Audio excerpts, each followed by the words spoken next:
There is no dead time in college football. There is no dead time in college football. That's partially a good thing. That's partially not a good thing.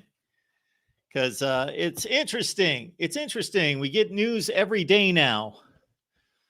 But the way the game is headed, not necessarily so good. And so much to weed through here regarding the landscape of college football. Appreciate y'all being here on a Thursday night, 6 o'clock Eastern time, right here at the Voice of College Football. There is no better place to be, is there? Come on. All right. Here we go with so many things to talk about on this Thursday night. But to let you know, as soon as we get done here, the All In show is on the Clemson channel with Jordan Bowman and Tiger Paw Craven. Check those guys out over on the Clemson channel. The All In show starts at 7 o'clock Eastern time. Then we also have the Big 12 Fan Zone with Joey Foster. That's over on the Big 12 channel. That's coming up at 7 o'clock Eastern time as well. Jam-packed. We may have 3 shows going on at the same time. So you need 3 devices to keep up with everything going on here at the Voice of College Football. Appreciate you stopping by. Thanks for the comments and questions, super chats. Venmo, PayPal, and Cash App is actually preferable, but we understand for a lot of people that's just more of a nuisance. So the super chats, easy, available. Thank you so much for those. We appreciate your support. So we will get to those comments and questions. We also have left the link in the chat, so please join us there. So many things to get to. I lined up 4 or 5 things, including the fluff piece of the day, which we may or may not get to because I want to do it justice. And we may not have enough time if there are enough comments and questions and then also calls dealing with the other subject matters. And keep in mind, even though I've thrown out about 3 or 4 topics, that anything you want to talk about concerning college football is always fair game unless I deem otherwise. We're going to talk to Nick Saban here in just a second. When Nick Saban retired, I said, okay, this is what we're talking about. I want no other calls about anything else. Okay, there are exceptions, but basically the rule of thumb here at the Voice of College Football is that it's about college football. There were 2 occasions this week. One was on the Iowa show with Corey Bratta. The other was with our guys, Tim Prangley and Matt Zemek on the USC show, where the conversation, and I won't necessarily call it a conversation because I had nothing to contribute. The conversation from my guys, Corey, and then Matt and Tim, was drifting off into college basketball, college baseball on the USC show. And I just kind of sat like this. So, no, in especially with the Caitlin Clark phenomena and everything that's going on there, I'm somewhat amused by that. So I allowed Corey to articulate there. That was somewhat amusing there. And even though I hate to hear about basketball here on the Voice of College Football, I don't hate basketball. People throw that at me sometimes. I covered, of course, we're covering college football here, but I mean up close and personal, covered college basketball for 7 years in the SEC. Went to tons of games every week, NCAA tournaments, conference tournaments, went to a Final Four, went to New Orleans and Lexington, Indianapolis, New York City, all over the place for the NCAA tournament. Love college basketball. I just never watch it. Don't know anything about it now. Have no idea what's going on.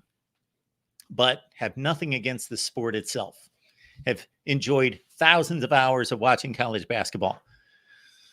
How'd I go in that direction? But we don't talk college basketball here. The Voice of College Football. But again, the Caitlin Clark situation kind of interests me or amuses me because she's being tossed up there as the greatest athlete since Jim Thorpe or whoever. And it's all quite ridiculous.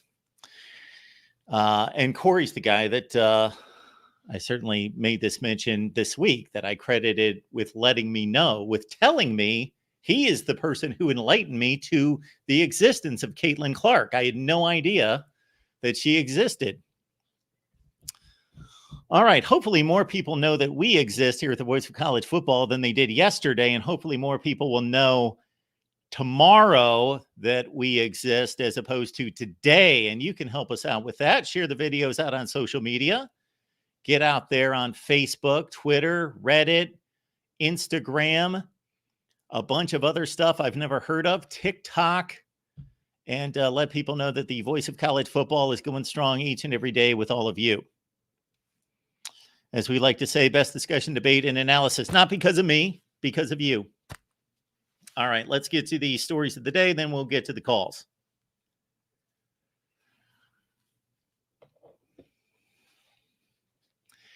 Let's start with a story that should be a positive. We'll start with the positive end of things here. And we do have 2 callers on the line, but I'd like to get through everything first. So when it's more football, it's positive. That's all there is to it. That's always my response to bowl game criticism. It's more football. Don't watch it. That's the answer. If you don't like it, don't watch it. All right, so Fox is adding a sports package of games on Friday nights. So we come to the end of watching the American Conference and the like. They seem to be the leaders on Friday nights. It seems to be an American Conference Friday night. So this is not good news for the American Conference in particular. Not that we haven't had the Power 5 play on Friday nights, because we have, and much more so in recent years. So here we go. Fox Sports is expanding its coverage of college football with a package of Friday night games starting next season. Schedule of games will include matchups from the Big Ten, the Big 12, the Mountain West. No details about the exact games have been announced. So we don't know where this time slot stands in the pecking order. We know that the big noon kickoff Eastern time on Saturday, that's the number 1 game. That's all there is to it. That's the number 1 game. We know that. Now, the next selection, what is the most important selection after that? Is it the 3:30, which I believe Fox kicks that game off at 4 p.m. Eastern time? Do they consider that their number 2 game? It seems, based on the selections this past season, there was a lot of Oregon, a lot of Washington, Utah in that spot. So that might be their number 2 selection, as opposed to prime time and kind of giving that up for ABC and ESPN to take over, and now NBC and CBS. So we'll just have to see what the selection of games are to see, okay, this is the end of the line. This is the bottom of the barrel. Or this is pretty prominent here. I'm going to guess that this is going to be the lowest priority game, with a bit of a caveat. Number 1, knowing that they've captivated the audience, that they've got Friday night. The Navy Tulane games on ESPN from the American Conference are not going to challenge them in the ratings if they're playing Big 10 and Big 12 games. So it's most likely going to be the worst selection of the weekend. However, higher than the FS1 games, which are sometimes some pretty decent games. And then also, I bet they sprinkle in some really nice matchups. It's not like you're going to see Ohio State and Penn State in this time slot, but I mean some nice matchups. Friday games, which used to be confined to only the opening week of the season and the day after Thanksgiving, are not outside the norm for all 3 conferences. The Big Ten has had a limited package since 2017, the first being, no, I was going to be wrong on that. Never mind. That was a Thursday game. So Big Ten since 2017, but those aired on the Big Ten Network and FS1. Michigan State loves to play on Friday night. The Big Ten has had them play so many Friday night games early in the season. The Big 12 had 3 Friday night games on ESPN last season. Kansas State and Oklahoma State come to mind. That was a good game. And the Mountain West had a package of games on the CBS Sports Network, along with 2 on FS1. When the Mountain West can grab one of these time slots on Friday night on Fox, that's a big deal for the Mountain West. And they're included in this. So they're going to get at least one, or they would not have been announced as a partner in this deal with Fox on Friday night. Maybe they get two, maybe they get three. I would not guess more than 3 or 4.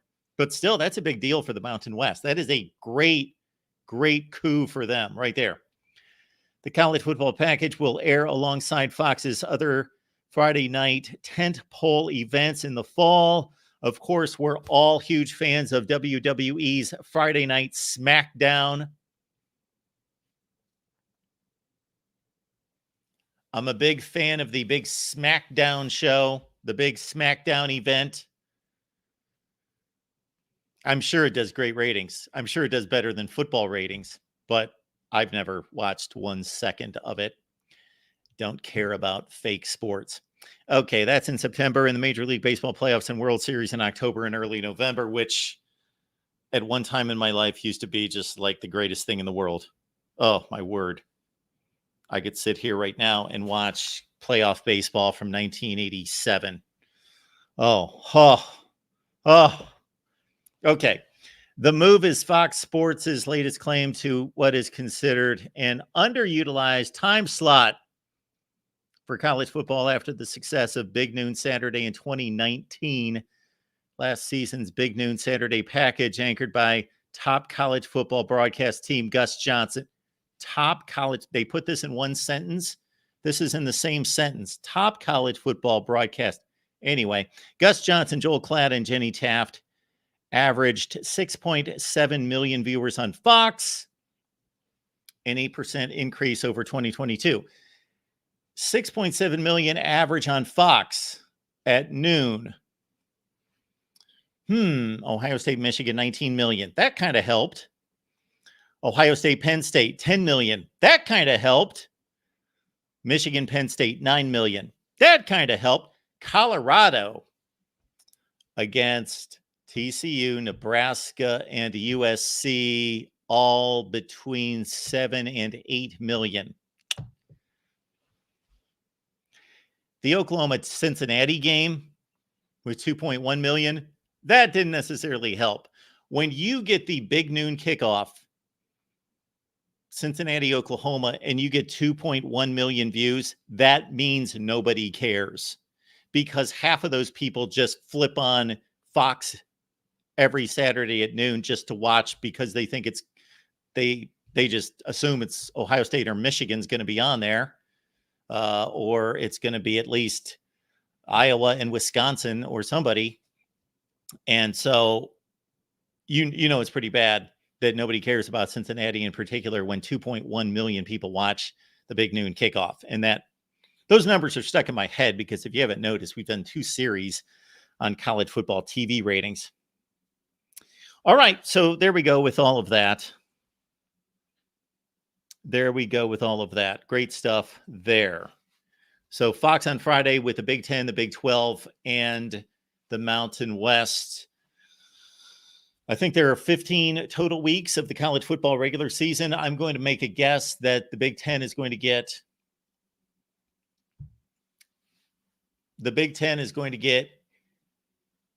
8 slots, the Big 12 4, and the Mountain West 3. Just shooting in the dark. All right. Story 1 is down. If you have anything to add concerning that, certainly let us know. Super Chat's available. I'll read the comments and questions. We will get to those. And of course, give us a call. All right. So Fox on Friday night. I think that's a good thing. I love it. Love watching a good football game on Friday night because I tend to not be a very stressful or stress-oriented person. I just don't believe in it. Nothing gets me too stressed out. Just doesn't happen. And one matter in particular that I've been dealing with for the last month gets a ton of people stressed out. Not saying I didn't have a little bit of stress or anxiety about it, but very little considering the circumstances. But I tell you, there is a slight bit of stress each and every Saturday deciding what games I'm going to watch. What games am I going to cover? What games do people want to hear me talk about? and analyze with our instant analysis, which I do appreciate that those did extremely well this last season, as I try to do 2 games at noon, 2 at 3:30, 2 in prime time. All right. So yeah. So when I get a good Friday night game, I can just think, okay, there's like 2 games on. I just flip back and forth, or I have both of them on at the same time versus having to navigate like 12 games at the same time. All right. That is first. Next up, it's the early signing period change.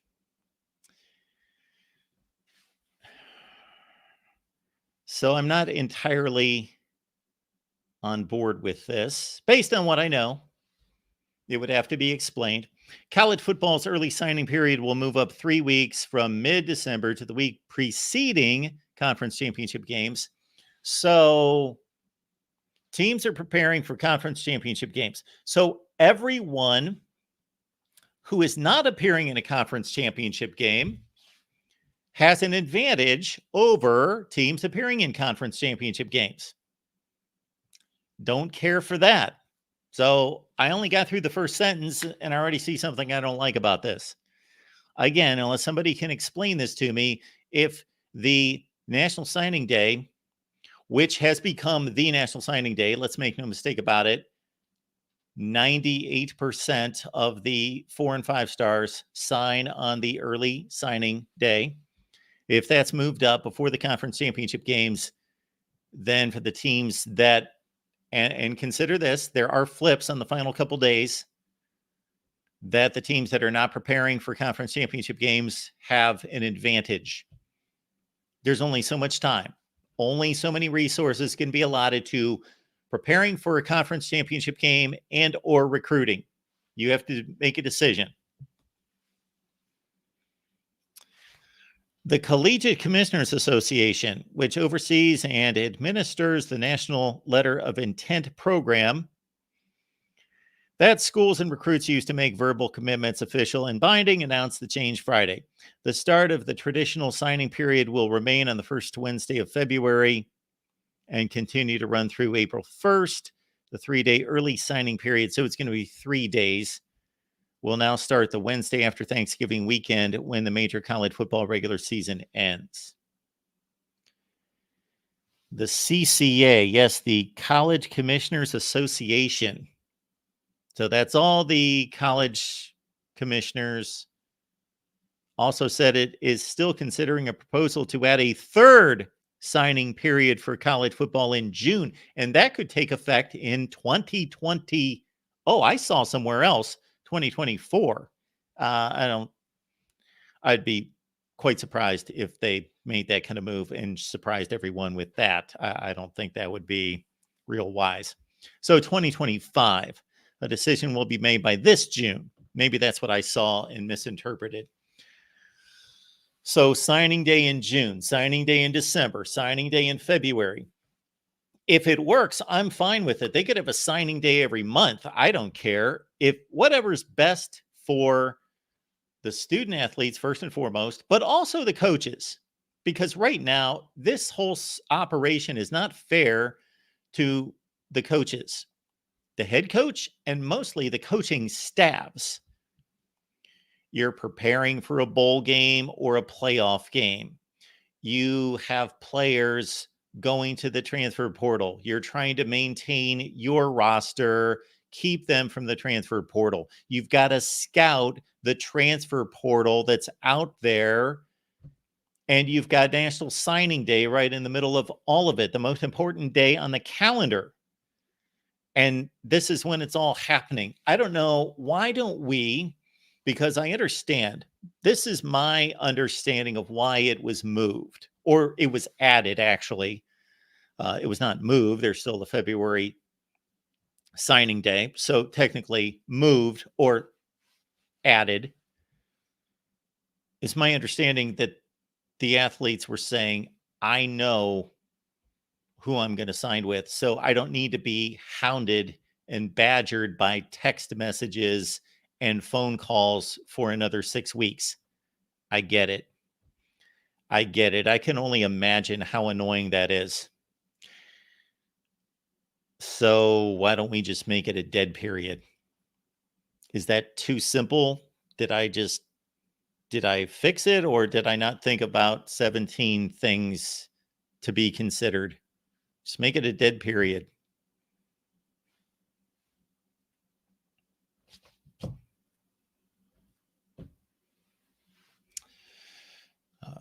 Again, I'm not saying that's the answer because I gave it 3 seconds of thought, but what do you guys think? Let me know. Anything in the comments section. All right. So, next up, and quickly on this topic, because we've talked about this so much, but I'm seeing it all over social media and, yeah, I guess just social media. Not that I see anything on YouTube. The 14 team versus the 12 team playoff, and people making comments that, well, the 12 team playoff is fine. We haven't even tried it. Why are we going to 14 teams? Totally agree. However, what's good for the sport and what is going to be done are not always the same thing. So, yeah, 12 makes more sense than 14 for a number of reasons, but this is a complete initiative by the Big Ten for sure, possibly the SEC as well. We've not heard the SEC really talk about it as much that I know of, but it's more about the Big Ten stating, being out front, kind of like Florida State situation, where we know Clemson wants the same thing, Miami wants the same thing, North Carolina wants the same thing, but Florida State's doing the lifting. So in this case, to a much lesser degree, the Big Ten is talking about the 14-team playoff, and I'm on record as outlining Tony Petitti said this, and that. That means this, and that is coming. And then a couple days later, this, and that came into play right there. That's going to help the Big Ten and the SEC because it reduces the buys from 4 to 2, and therefore it protects their second and third place teams. And it takes away those bye weeks from the ACC and the Big 12 that they will most certainly be getting, and not the top 2 seeds. And it also just provides who's going to have more chance of being number 13 and 14 in the country. Who's going to have that opportunity? Will those teams have a shot at winning a national championship? Most likely, no. They will have a snowball's chance of winning a national championship. However, they will make more money. They will make more money for their conference by playing a big playoff game. Tennessee and Penn State getting in at numbers 13 and 14 will provide more. And those slots could be going to Louisville and to Arizona, but more than likely, they're going to go 80% of the time. I will make this prediction over the next 10 years. If there is a 14-team playoff, that numbers 13 and 14 will go to SEC and Big Ten teams 80% of the time. And shoot, if some of the predictions that people are making out there and some of the warning signs that we are seeing and some of the indicators come to fruition, then it's going to be 100% because there's going to be nothing but the SEC and the Big Ten. All right. So again, if you have anything to tell me about that, certainly comments, questions are welcome. All right. And I wanted to hit on this. So in the title, I wrote something to the extent of the sad state of college football. Is that what or something about being sick? College football sick? What did I say? Not sick in a good way. Sick like annoying me at times. When I hear stuff like this, I don't even know what I named this show. Whatever I named it. The sick state of college football. There it is.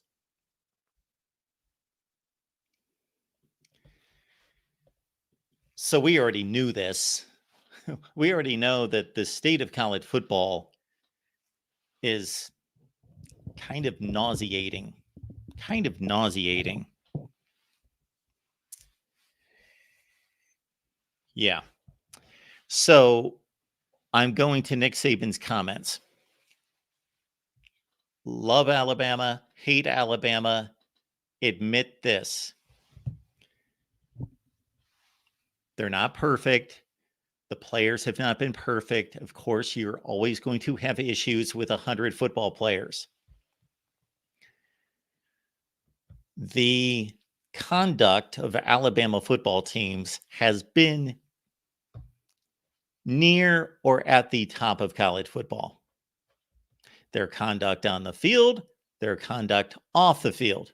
And I understand as soon as I say that, people will bring up instances of drugs and guns and so forth. Yes, I know. Like every other team in the country, because they have 18 and 19-year-olds. But I would just state that Alabama has conducted itself. And where does that come from? That comes from the example led by Nick Saban. And so it was easy to see, and we all discussed it. And for those of you who love college football and follow it, I didn't need to tell you this. You could already see the writing on the wall. And what was going on was that Nick Saban was tired of college football and what college football had become. But I saw it more as this is a hassle. This is a hassle. This is, did I say it's a hassle? This is frustrating. This is not what I signed up for. I'm getting out of this. I don't want to deal with NIL and the transfer portal and having to recruit every player every day on my own team. And this, to a certain extent, is exactly what he said here. But the manner in which he stated it made my tolerance for this just, it was already being compromised greatly. And it just, so when Nick Saban says that the current climate around college athletics, and this is being read by, I should cite all these sources, my apologies, USA Today. When Nick Saban says that the current climate around college athletics made it difficult for him to get the same buy-in from players that had previously helped his program sustain dominance, it's worth listening to. I agree. But it's just as important for college athletics to take the right lesson from what he's saying. So that's a great point, and I would say the same thing. However, is that possible? Is it possible to learn a lesson from this and do anything about it? I don't know. Under the current constructs of the sport and the way it's going and where it's headed, I don't know that anything can be done. And that doesn't mean I think that the powers that be should be doing nothing and just saying, well, we can't do anything about it. No, absolutely not. And I have said this many times in the last couple of weeks, and I will do this at some point. I've been meaning to do this for a long, long time. I will give my address on what I think should be done. In comments to ESPN, that will surely make a splash among those pushing for so-called guardrails around name, image, and likeness payments and the current transfer free for all. Saban acknowledged to a greater extent than ever before how those developments factored into his decision to retire. I thought, this is a quote, I thought we could have a hell of a team next year, and then maybe 70 or 80% of the players you talk to, all they want to know is two things. What assurances do I have that I'm going to play because they're thinking about transferring? And number two, how much are you going to pay me? Is that a surprise to anyone? No, it doesn't surprise us. But when it's stated like that,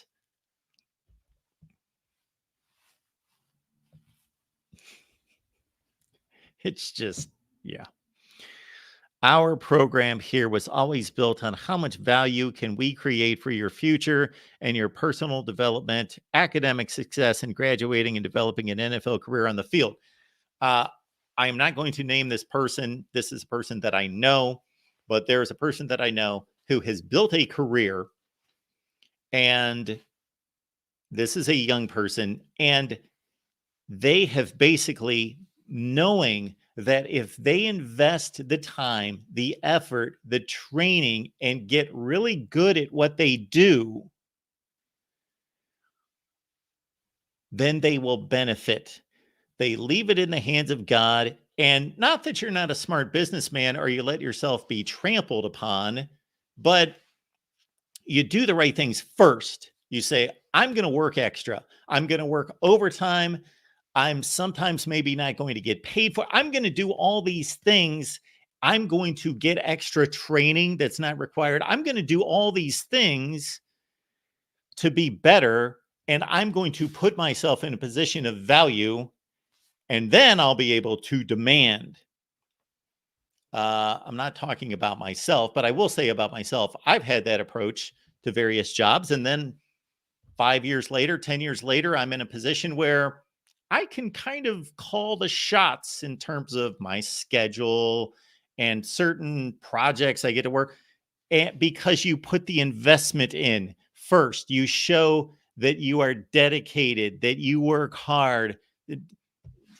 This just reeks of just selfishness and pettiness and a lack of commitment, a lack of work ethic, a lack of a lot of stuff, character and other things.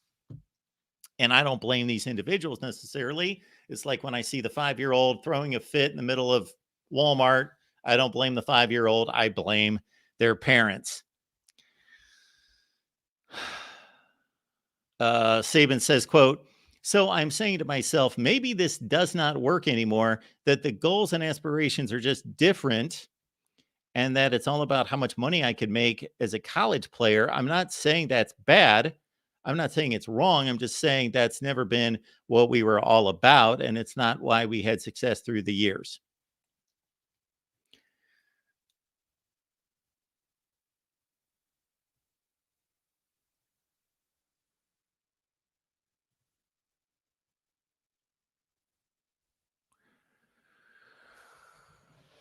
So yeah, so much to talk about there, but we will move on from there. And I think we've covered just about everything we wanted to hit on. And possibly once we get through some calls, if you would like to talk about your particular team, we'll take some lists of Mount Rushmore. First, I'll run through qualifications of mine. I didn't give this any thought, but I'll do it off the top of my head. The only reason I'm throwing this out there is because we had our guy JR jump on the Ohio State show on Wednesday, and I have never named a Mount Rushmore for any team. Just, I've got nothing against it. I just have never done it. It's a very difficult thing to do for any team, for any program. And so JR jumped on the Ohio State show on Wednesday, and we kicked that around a little bit, and that was fun. And I made what could be considered to Ohio State fans a bit of a blasphemous comment or selection. So you can guess what that would be. But so if we've got time, I would love to see your Mount Rushmore selections for your particular school or whomever you would like to address. We have on the line, we've got Buckeye Battle Cry. Buckeye, I appreciate you waiting. No problem at all, Mark. Man, you brought up some interesting topics, I must admit. And I'll start off with the Nick Saban comments you made in the article you were referring to. I think it is a little bit sad, that a legend of the sport, was kind of driven away from the sport because of the state of the sport and the sickly nature that we are kind of entering into at this time. I think it's not surprising, though, at the same time, especially with someone of his age. Now, I think he still had a lot of drive. I think he still had a lot of passion for the sport left in him. And so had things been maybe like they were 5 years ago, perhaps he would have stayed around a little bit longer. But anyway, I think Dabo is one coach that does not want to play the game. He's certainly not adjusting to the game well, and it's starting to show up in the record in the record box for him.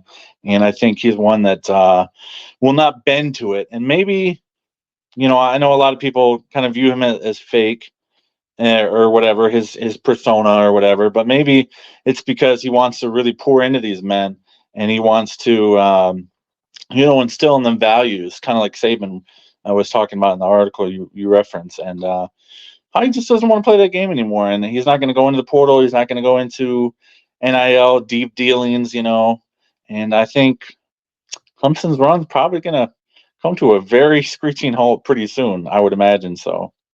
That's funny you say that about Dabo Sweeney, because a lot of people say that. A lot of people call him, and I think people are confusing a few things here, but we all have our perspective and we all have our how we judge or evaluate people we don't know, of course, but and I do the same thing.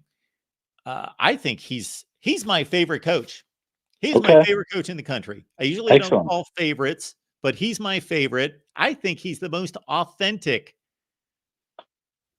I like the guy. I love that he doesn't mind saying things that nobody Yeah, else will say.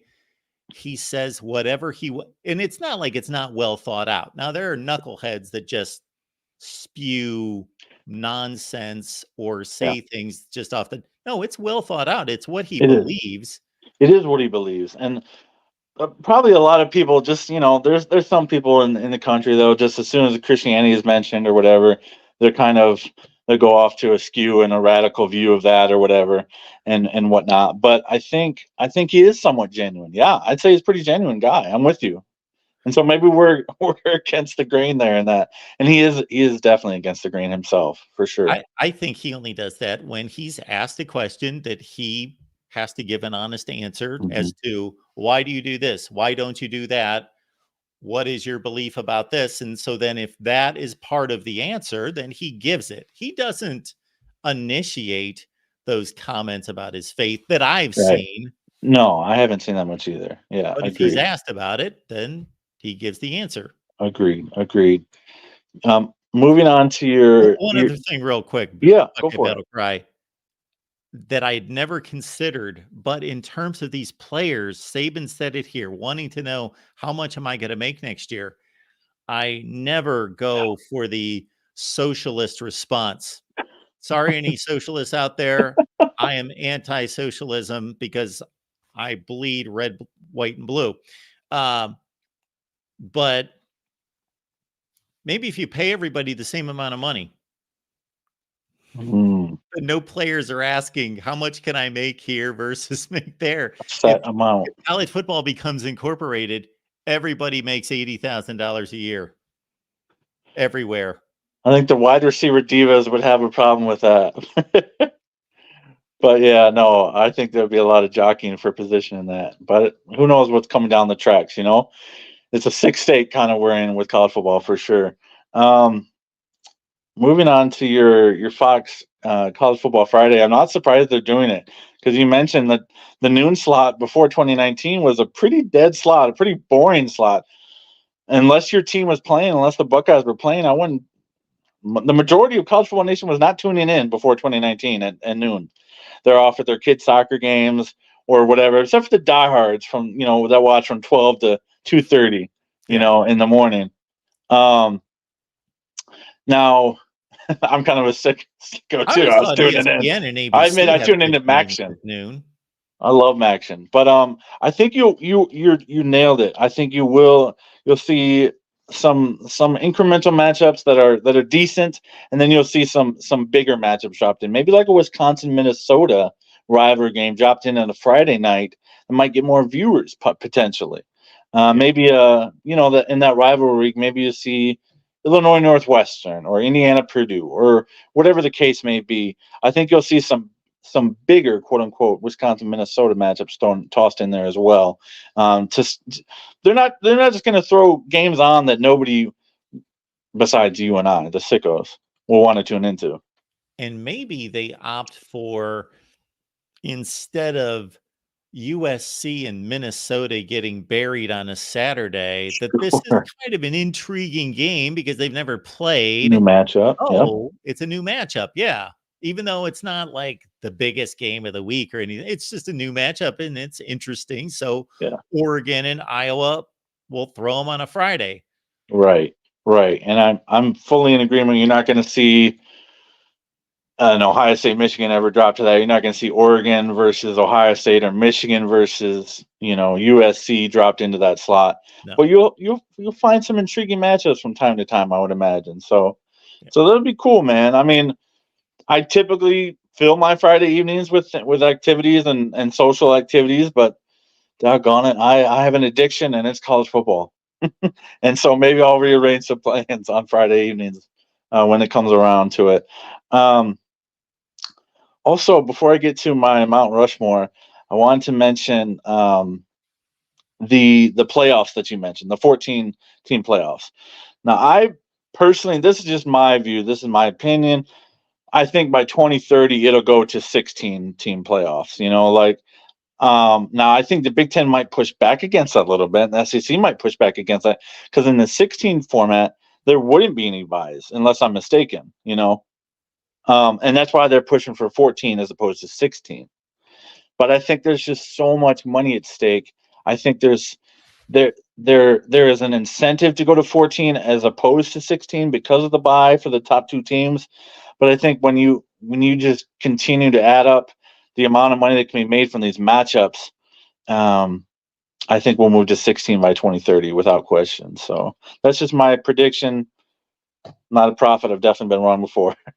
But I think that could very, very well happen. So, but to further that point, I think the super conferences will continue to form as the years get closer to 2030 as well. I think the Big Ten and SEC will be around 24 teams apiece. So, I kind of sense that's happening. I don't think realignment is stopping anytime soon. No, I don't think it is either. I just don't know if my hope is that the Big 12 is going to stick around and is going to be some combination of the ACC joining with the Big 12 after Miami and Clemson and Florida State get picked off and whomever else, North Carolina. I don't want to see the SEC and the Big 10 be the only two conferences. I don't either. They have their own subdivision. I really don't want to see that. I kind of foresee that coming down the tracks, but I really hope it doesn't because I am one, although I'm only 35 years old, I do definitely prefer the regionality of the sport. I know that's kind of an era gone by now, even now, but I mean, these bowl matchups used to be quite the thing, quite the spectacle to watch because of the different styles of play, especially when USC would match up versus Michigan or Ohio State, because USC was such a passing team, at least in the 90s and the 2000s and 2010s even. When we matched up, a lot more quarterbacks get drafted out of USC than they do out of the Big Ten. Now, maybe that's changing under Ryan Day, but those contrasting styles was what made the bowl matchup sexy and appealing to watch. And now, as they join the conferences, a kind of melding, I think USC and even Oregon might have some issues adjusting to the strength on the lines of the Big Ten conference. So it'll be interesting to watch that happen. But yeah, it's an era gone by. It's an era gone by, and I'm gonna miss it a little bit, but doggone it! Like I said, I got an addiction to college football, and I still part of me still loves it so much, and I know it'll stay my favorite sport. Like that's not going to change for me, and won't change for you, I'm sure.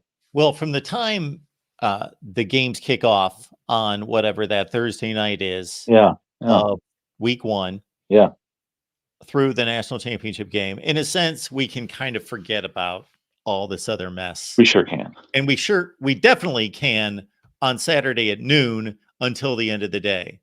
Or Thursday when the first game kicks off through Saturday, those 3 days every week, if not the entire season, we can, yes, at least forget that NIL exists, transfer portal, and we just get to watch the game. So everyone kind of in a proverbial sense, close your eyes and shut it all out. And when the game kicks off, just you're in 19, whatever your best year is, 1997 or 2013, whatever it is. Come on. You're suddenly back to that because there's still guys running into each other on a football field in front of 100,000 people. You bet. And geez, it seems so far away now at this point of this point of the year in March. But yeah, you're dead on. I can't wait for college football to return. To get to my Mount Rushmore for Ohio State, this would be, like you said, man, it's so tough. Like, it's not something I've ever done before, but I figured I'll put one together.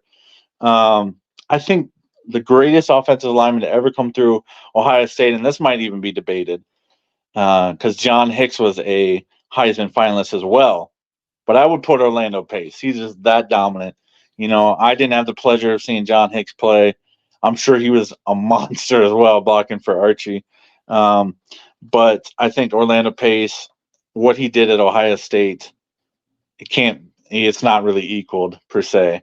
I think he was a Heisman finalist himself, and he's just a fantastic player. Now, this is a throwback. I doubt anybody else has this name on their list for Ohio State or whatever, because it's way before my time.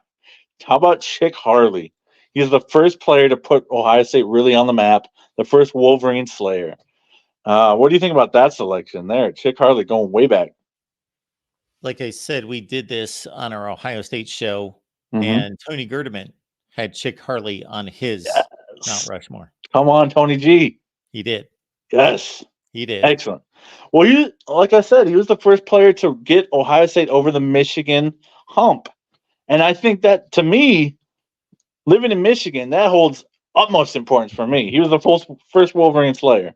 So congrats to him for making my minuscule list. And then, of course, Archie. People know when you get in debates with them that post Chick Harley that Ohio State leads the series. Or come on. Since Ohio State joined the Big Ten, they lead the series. Since the AP poll came out, Ohio State leads the series. Yep. All those things. Ohio State would be a different program without Chick Harley, and probably a different program without Francis Smith, the coach. But no coaches on my Mount Rushmore. That's a totally different subject if you ask me. But then, of course, two-time Heisman Trophy winner Archie Griffin. Maybe not the most bruising back, but boy, was he shifty. And how could you leave off a two-time Heisman Trophy winner? I just can't. I can't see a Mount Rushmore without Archie. And then I wanted to go. I know Chick Harley kind of played both ways, but I wanted to make sure a defensive player got on there, and I put a guy who was just before my time. Got to see him a little bit with the Lions, Chris Spielman, linebacker. Probably one of the best linebackers to ever lace up pound for pound for Ohio State. I consider Marcus Merritt because he's the all-time leader in tackles for Ohio State. But I decided to go with Chris Spielman, and he was a monster back there for the Buckeyes. So that's my four: Pace, Harley, Archie, and Spielman. I like it. Yes, absolutely. I like it. Good stuff. Well, that's all I've got for you tonight. Appreciate you having me on. You have a good rest of the show. Don't forget to like, subscribe, and, of course, comment and use the Amazon links. Please do all the above. And don't forget Patreon, too. Love New Patreon member here. Discord is pretty fun to chat with everybody on there. So you guys have a great night, all right? Thanks, man. Appreciate you being here. Yep. Bye-bye now. Talk about the promotion there. Like, subscribe, share the videos, Amazon link, Patreon. I forget about that stuff all the time. I come on here for 2 hours. Half the time I get done and I think, man, I gave them 2 hours of content. No promotions. We got to go the ESPN route a little bit more. There was a study that I saw. This was about 10 years ago. And it was incredible that in 1990, 95, that in your typical hour of Sports Center, there was something like, well, if they're about 15 minutes of commercials, so 45 minutes of Sports Center, it was like something like 42 minutes of programming, content, real content, and 3 minutes of promos about the game on this week or the billboards about, Wendy's or whatever. And that changed in like 20, 25 years to like 15 minutes of them just spitting out what's coming up, what's on Friday night, and then all the advertisement. We don't do that here at the Voice of College Football, but we may do it a little bit more. Yeah, I went with a my Ohio State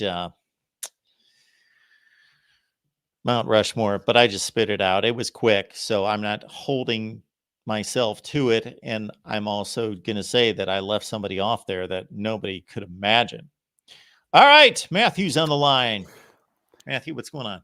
Nothing much, Mark. So on the Nick Saban point, he's 100% right in what he says, but I also believe there's some sour grapes there. I 100% believe Nick Saban has been paying players under the table ever since he's been in Alabama.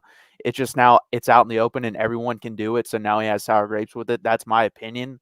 People disagree with it. That's fine. But he kind of sounds like a bitter old man in that way. In my opinion, I think there's a lot of coaches throughout the country kind of the same way. They're like, oh, well, now we got to do it legally. Not a fan of this. But I do agree with the sentiment. Like we're in this limbo place in college football where it could go either way. I don't know if you saw, but Dartmouth, I know it's a small school, Ivy League school no one cares about, but they unionized. So I found that very interesting. I also think for small schools like Dartmouth, that is probably a smart decision. For big schools, that'd be stupid. You're going to be limiting your income if you do that. And you can also, people don't realize when you become a employee of the school, you could be fired. So they can be like, "Oh, you're not any good. You can leave now. We don't owe you a scholarship." So for bigger schools, I don't think that's going to happen, but for small schools, it will. I just wanted to get your opinion on that real quick. Whatever this turns out to be, my first question is going to be, and it's going to be very difficult to find this out, is what is the taxpayer's obligation to all of this? Like most of the people I know could care less about college football. They don't want to pay. They don't want to pay what's going on now, let alone. Yeah. So I want to know that the sport itself supports itself. So that's going to be the dividing line. I think ultimately is going to be the haves and the have-nots, and that's what's really going to drop off the likes of the MAC and so forth to do it a different way. There's plenty of money at the schools we know. So, yeah, I have a ton of questions about how this shakes out. So, again, is everyone going to get paid the same? And if not everyone's going to get paid the same, then who in the world is there just going to be, I guess, just like in the NFL or any other major sport, they make their own individual deals. I want their scholarship to be taken out of that, meaning I want that to be part of the package. If your scholarship's worth $50,000, then you need to understand that's part of your income. And this still is college football. So you've got to go to college, you've got to go to class, you've got to do all these things to be a college student. And if you don't, I would like to see college football and the NFL sever its agreement about needing to be a certain age and have a certain level of experience to go to the NFL, because then I would like college football just to tell the player, if you don't want to do all these things that are required of a college student, then you can go try out for the NFL right out of high school. Yeah, I don't disagree with it. That's also a good point I didn't think about too. If you're a public school and you unionize, you'd be paying them public taxpayer money. So that's another point too I didn't even think about. That's why I also don't think it's going to happen at a big school, because like Texas, for example, has like their donors have so much money, they don't need the school to pay for it. And I've said this like 6 years ago before NIL was a thing. I always thought, because I mean everyone could kind of see when this did become a thing, if there were no rules on it, it was going to go crazy. There should be a salary cap. Just make a freaking salary cap. Let's just turn it into that.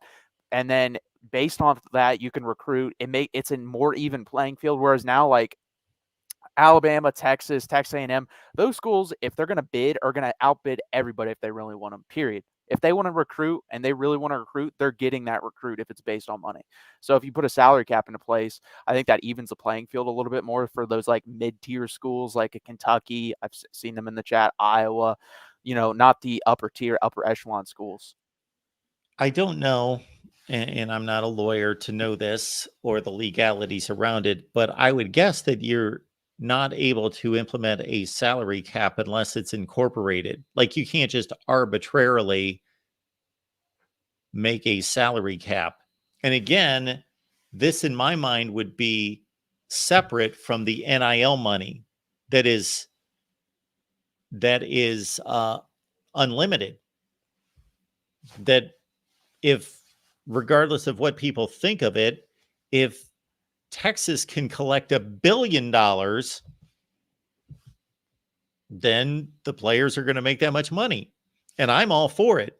I don't think it's good for them, but that's a whole separate issue. They have the right to make as much money as they can be paid by private donors and corporations. Now, what the amount of money that college football generates is a different deal. And so, as you well know from following the NFL salary cap is tied directly to the amount of money that the NFL brings in.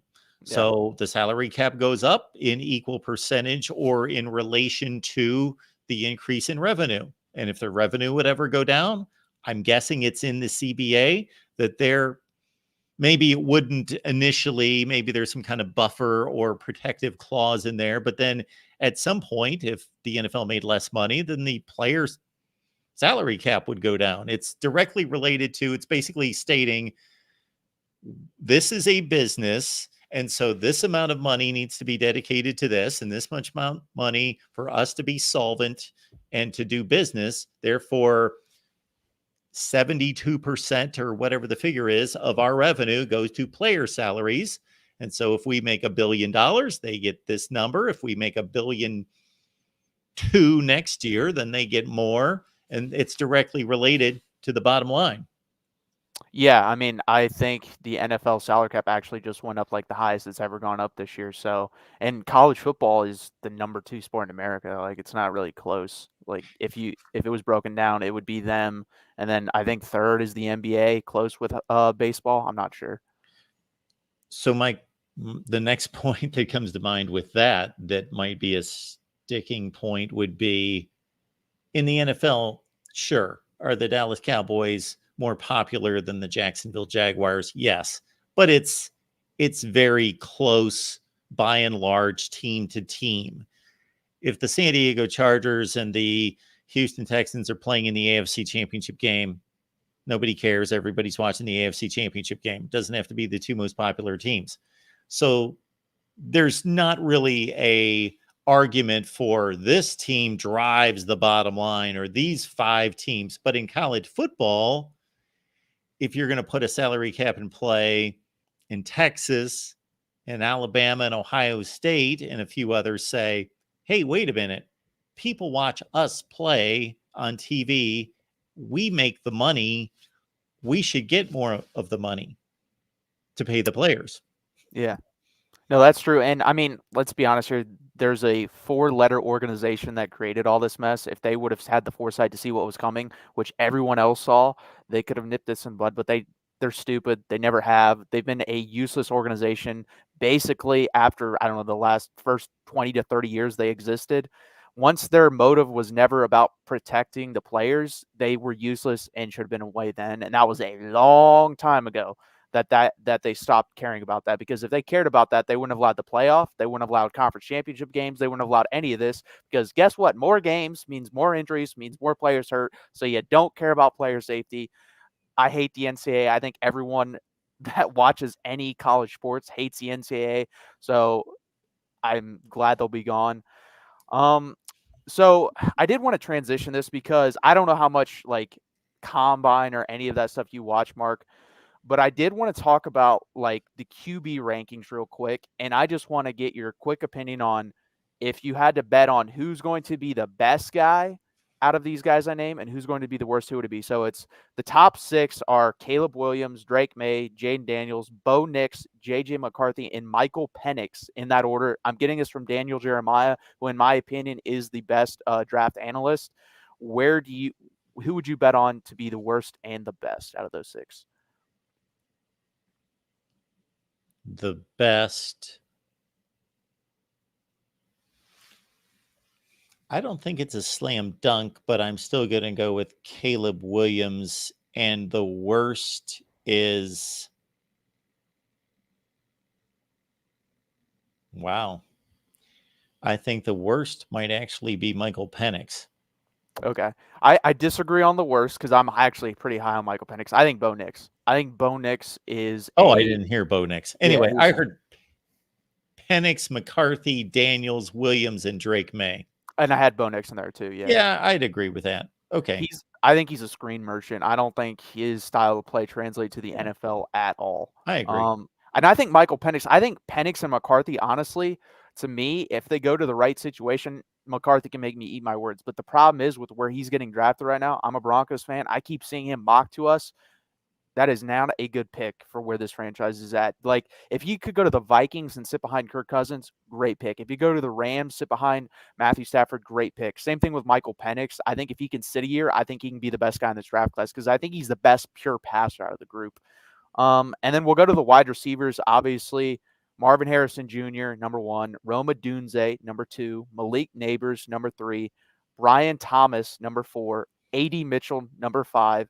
Keon Coleman, number 6. Number 7 is Troy Franklin. And then I stopped at 8 because I wanted to include both Texas players, Xavier Worthy. So out of those 8, best and worst. Obviously, I think I know where you're going to go with this, but I want to see. Oh, wow. I may have missed a few at the top. You obviously had Harrison. You had Neighbors and Thomas and Adunze and A.D. Mitchell, Keon Coleman, Troy Franklin, Xavier Worthy.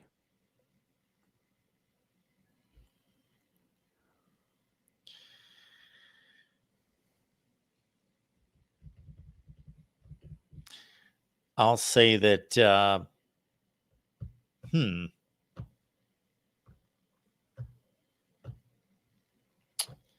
yeah, from a pro perspective, I don't follow any of that. So I have forgotten about like once they step off the field in January. Yeah, I'm gonna go Marvin Harrison number 1, and I'm gonna go, man, I don't have any issues with any of those guys. I would like to see their heights and weights. It would remind me a little bit more of what kind of player they are. I guess A.D. Mitchell last. Ooh, okay. I think he's the 3rd best wide receiver in this class. Yeah. See again. I'm really low on Malik Neighbors personally. I just don't see it. I think he's really fast, and I think that's what he does. He's not a great route runner. He's basically Xavier Worthy, but not as good of a route runner. Mitchell, to me, just because he tested so well, and then also I got to see him play at Texas this year. Great route runner, great at attacking the ball on jump balls. And then he tested like so well, Mark. He ran a 4.35 40, and there's only 2 guys at his height and weight to do that. The other one was DK Metcalf. So I think that's why I'm so high on him. But we'll move on from that real quick and just talk about, what do you think about in-helmet communication? I'm a big fan of it, but I think people are focusing on the offensive side of the ball. What do you think about the impact on the defensive side of the ball? Because I think that will actually be the bigger portion of it, in my opinion. Yeah. So one thing in all of this comes to mind is that the way offensive football is played now, yes, when you have the other team's signals on defense defending an offense, sure, it means a lot. But there's a lot that's read by the quarterback, whether that's an RPO or a read option. And there are a lot of different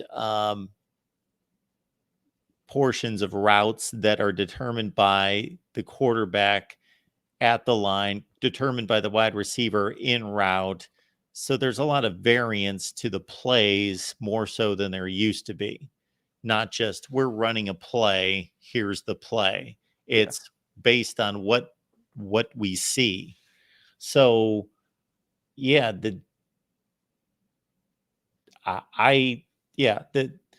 when you think about plays, most people think of offense and they think about that being necessary on that side of the ball. I've never heard about any issues in the NFL, so I don't know that So this got tested out during the bowl games, right? Yes, bowl Yeah. games, yeah.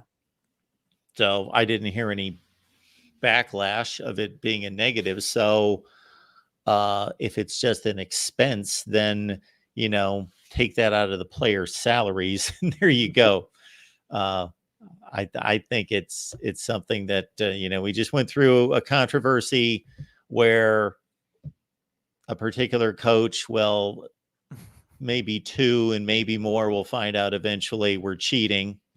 I don't remember what school that was, but they were cheating, and we could eliminate that. Yeah, and I think it's interesting because the reason it never got passed is because there was always coaches against it. I think you're going to see some schools struggle this year that may have been voting against that. That's all I'm going to say. There's one particular, north of Texas that I know the coach is very good at stealing signals. I've heard that from former LSU players in articles and other people that have coached against them. So it's going to be interesting to watch them play. But yeah, I think the defense is a big thing because now teams in the huddle and everything, it slows down the game, and you need a guy that's able to communicate and make adjustments on the fly on defense. And I think it's going to be interesting. I think you're going to see guys that have been in the college a while. Those are going to be the guys that benefit the most from it. Those young guys that you see, those freaky freshmen, probably those aren't going to be the guys you want to give the communication to, because if you give the communication to them and it breaks down, you're going to see that jump off the screen like crazy. So I think it's interesting, and I'm glad. Like Sark said when the Michigan stuff was going on, I'm tired of talking about this. I just want to coach football, and I have to spend half my week changing signals. Let's just play football. So he's definitely happy about it. And then the last thing, I'll listen to ESPN sometimes. I listen to the radio today. Mike Greenberg, who I do like, I think he's entertaining. I don't know if they're blowing this question up, because I guarantee you get this in like a minute. I got it in like a minute or two. Can you name the 5 coaches who have beat Nick Saban twice at Alabama? Hugh Freeze, Gus Malzahn, Kirby Smart. Wait, I'd have to think. Maybe not Kirby Smart. Kirby Smart beat him in the in the championship game. That might be the only time he beat him. Hang on. Are we talking Nick Saban just at Alabama? Yes, just at Alabama. So those 2 guys. At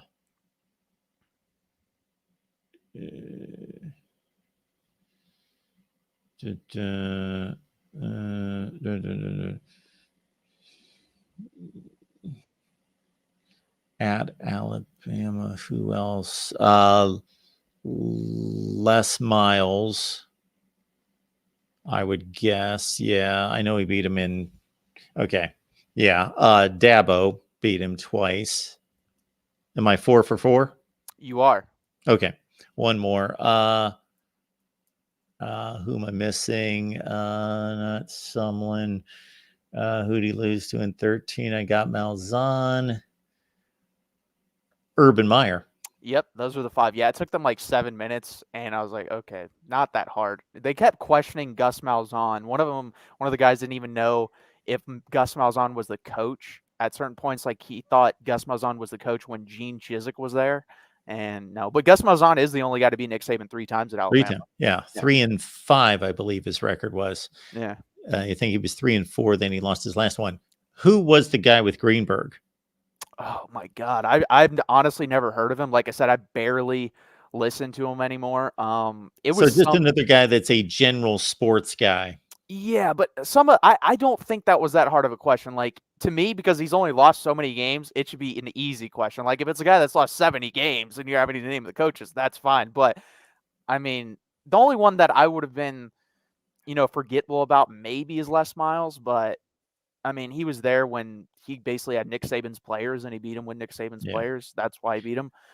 I should have taken that on a little bit more systematically and gone, okay, 2010, because I could pretty much name Alabama's losses, for his entire career. But I knew Hugh Freeze, and so I just started spitting them out. Did somebody time me out there? What did it take? It was probably like 5 seconds. Yeah, it was probably at most a minute. It didn't take that long. And that's the thing. I don't know if they were playing it up because it's radio and you have nothing to talk about on March 7th. But it shouldn't take 7-8 minutes to do that. The I do last enjoy answering questions like that. No, I thought it was like an interesting question, but I didn't think it was super hard. I remember the show you did where you had to eat the Oreos, Yes. and some of those questions were insanely. People were just pulling those out of their butt to make you eat Oreos. Yeah, I should have put some kind of guidelines or stipulations on those. Like there were a ton of them, but one comes to mind. Like somebody wanted me to name who was scoring touchdowns for LSU against Auburn in 1988 in some random game. Who scored in the second quarter? Okay, yeah, Yeah, just random questions. Who scored on 1979 LSU versus Alabama? yes. Like I, that I type had of stuff. to I had to eat, I think, 36 Oreos, which I Oh, made a dumb move is that I bought double stuff. So I just killed myself with like extra garbage to throw down. yeah. And I got like 70 some right. I was keeping track. Imagine Anyway, if you would have missed even more, had to eat like 50, or I couldn't imagine eating more than I could eat probably 20, but after that I would feel sick. yeah. I eat 20 on a fairly regular basis. Damn. So that wasn't a big deal. It was Uh, after that. yeah. And it was the milk Oh yeah. combined with it. Yeah. I had like 3 glasses of milk. Yeah. I don't like milk, I so that didn't wouldn't have feel worked for great me. afterward. Don't know if we'll do that again. There will need to be like super chats That's what you cranked should up. do is for every the only people that are allowed to ask questions are super chats. That's what you should do. That's going to be the next one. Somebody told me that this week, one of the days, it was National Oreo Day. There's so many days, Mark. Yeah, There's a day for every. everything's got a day. But well, I'll run to my Mount Rushmore real quick. So Texas, I think the first three are very easy. It's Vince Young, it's Ricky Williams, it's Earl Campbell. I think the fourth spot is up for debate. There for like 5 or 6 guys. Derek Johnson comes to mind, Tommy Nobis, Jordan Shipley.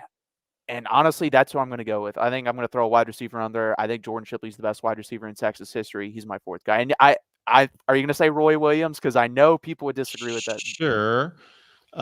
Well, the first guy that came to mind after you said those 3 was Tommy Nobis. But I did. Well, you saw the video because you made mention of it. When I threw up the award winner since 2000 between Texas and Oklahoma, it reminded me of how much hardware Derek Johnson won. Yeah, Derek Johnson is probably the best middle linebacker in the history of Texas football. He was so underrated. He was very good in the NFL too. People forget that, like an all-pro With the player in Chiefs. the NFL. Sure. Yes, very good. And real quick, would you have any argument against this? Texas is running back you, right? Like the amount of talent and then also depth of that. Bijan Robinson's like our 6th best running back in the history of Texas football.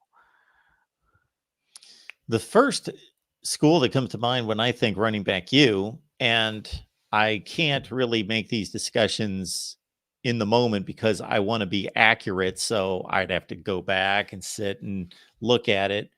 But the first school that comes to mind for me is USC. Yeah, somewhat. So the argument, I saw this short probably about 3 months ago. It was Georgia, Texas, and then USC. And USC definitely has the top end. So if you're going to go off that, that's fine. But if you go depth, I mean, like Jamal Charles is our 5th best running back, 4th best running back. So you think there are 6 Texas running backs that you said Bijan, you would put at 6? Yes, okay. So Cedric Benson, Ricky Williams, Earl Campbell, Jamal Charles, Priest Holmes, Bijan Robinson. That's a pretty damn good list. Sure. Anthony Davis, Ricky Bell, Marcus Allen, Charles White, O.J. Simpson, Reggie Bush, That's what I'm saying. Lendale White.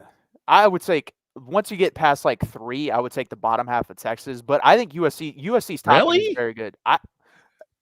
Well, I wasn't stating those in order. And I'm thinking of these players a little bit more as NFL players. It's tough for me to rate that. Marcus Allen had the biggest year, the most yardage, blah, blah, blah. But as NFL players, OJ's the best. Marcus Allen's number 2. Jamal Charles was 3, in my opinion. They're both Hall of Famers. Yeah. In the NFL. Yeah. I mean, Earl Campbell's a Hall of Famer. Jamal Charles might be. I know he has the highest yards per carry in the history of the NFL ever. No one ever talks about that. I don't know why. And then, I mean, Bijan's way too early to discuss that. Priest Holmes isn't in the Hall of Fame, and he won't be. Ricky Williams, if weed was legal like it is now, he would have been in the Hall of Fame, because if you look at his numbers and the time he played, he was spectacular. Just cannot stop smoking weed, which I guess is the worst thing a human being could absolutely do. But I'm always going to love Ricky Williams. I think he's one of the 7, 8 best running backs in the history of college football. That's just my opinion. Yeah, I like the USC list over the Texas list of 6 or 7. Well, I don't. Have you ever done a video on that? I know you did. You never did. I think that'd be a good video. I think QBU running yeah, back. it would Q. be. Yeah. All those would be great videos. Yeah. Be interesting. But yeah, Georgia. Yeah, it's a great discussion. I think every position's debatable. Absolutely every position's debatable. Our guy Corey Brada likes Iowa, of course, as tight end U, but that's more of a last 15 years. I don't think it's debatable. I think they've got it. But all time, it's certainly debatable. yeah, it definitely is. And like for Texas, we were once known as DBU for a little bit because of the early 2000s, but then that's completely fallen off in the last 12 to 13 years. That's another thing too. People don't realize if we have 3 players drafted in the first round, that'll be the first time in history of Texas football that's ever happened. We've had 2 guys drafted a bunch of times, especially under Mac Brown, but never 3. So I'm hoping that happens. But I did want to just mention you guys, because we have a decent audience here. Monday, we're changing it. Monday, 7:30 p.m. Eastern time. We're also going to change it from Bleeding Burnt Orange to Horns Haven. That is going to be the official name. No one has it. It's going to be ours. That's what we're doing. So Horns Haven, 7:30 p.m. Eastern time, Monday every week. And Mark will be joining me at some point in April as well, guys. So please go and subscribe to the SEC and Texas channel. Awesome. Yes, we're going to talk Texas football, so I've got to brush up. And yes, that's going to be on Mondays. And I did not know when that was going to start, but boom, Matthew's laying it down right now. Next Monday. Yeah. Yep. So join us, guys. I will be there. Thank you, Matthew. Yeah. Thank you, Mark. Have a good night. We will keep it moving here at the Voice of College Football. USC and Texas. That Texas list is crazy good. Yeah, it is. Wow. Priest Holmes. He scored 1 million touchdowns in the NFL. Priest Holmes did. All right. Here we go. David's here. Here we go. That's right. To the largest fan base. Hey, by the way, how did John Malkovich not win with Priest Holmes and Ricky Williams in the same backfield? Maybe because he had James Brown as his quarterback. I don't know, but yeah. I still remember them upsetting Nebraska. Remember in the first ever Big 12 title game that year when they had Holmes yeah. Nebraska could have possibly had a chance at a three-peat that year had they won that game. Yep. You know. Yeah, so I'm guessing that, where would Nebraska have played? I don't know if they would have matched them up against Florida State in the Sugar Bowl. I guess they would have. They would have been the two. Well, they had the tie-in to the Orange. And Texas went and played Penn State in the Fiesta Bowl that year. Was it the Fiesta or the Sugar? No, it was the Fiesta because the Sugar Florida was State. State. That's right. They played the rematch, right? That's right. Yeah, because Ohio State and Arizona State were locked into the Rose that year. Wow, I'm blanking on the 1996 Orange Bowl. Yeah. I used to know all those. I'm blanking on it. You know, I think played that year. I think Nebraska played Virginia Tech that year, Mark. I think Nebraska still got to the Orange Bowl that year. Yeah, think that was at a point where they started to mix up bowl affiliations where, of course, the Big 8 champion went to the Orange Bowl, but once it was the Big 12, they switched up and went with the Fiesta. Yeah. yeah, that was And, and Nebraska laid waste to Virginia Tech, if I recall. I believe so. I Well, could that be was because Nebraska lost early in the year that year to Plummer and Arizona State. 17 to nothing. Yeah, which set up their dream season. Of course, Steve Spurrier should still send thank you letters to John Cooper and Ohio State for helping them win the national title that year. Oh, yeah, I mean, that's he should. coming back. That scores always jar my memory. Yes, I remember that game. Nebraska beat Virginia Tech 41-21. That's right.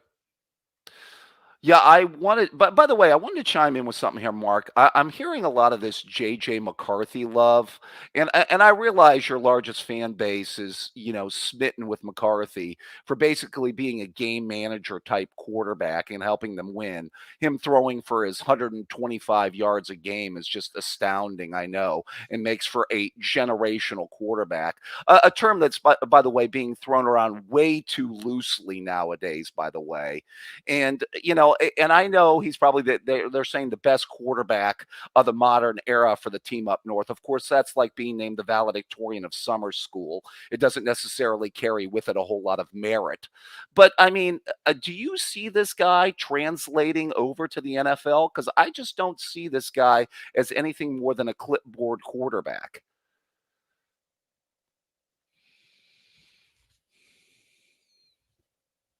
I don't see any reason why he wouldn't be a capable starting quarterback in the NFL. Okay. He has the arm talent for it. But let me ask you this, Mark.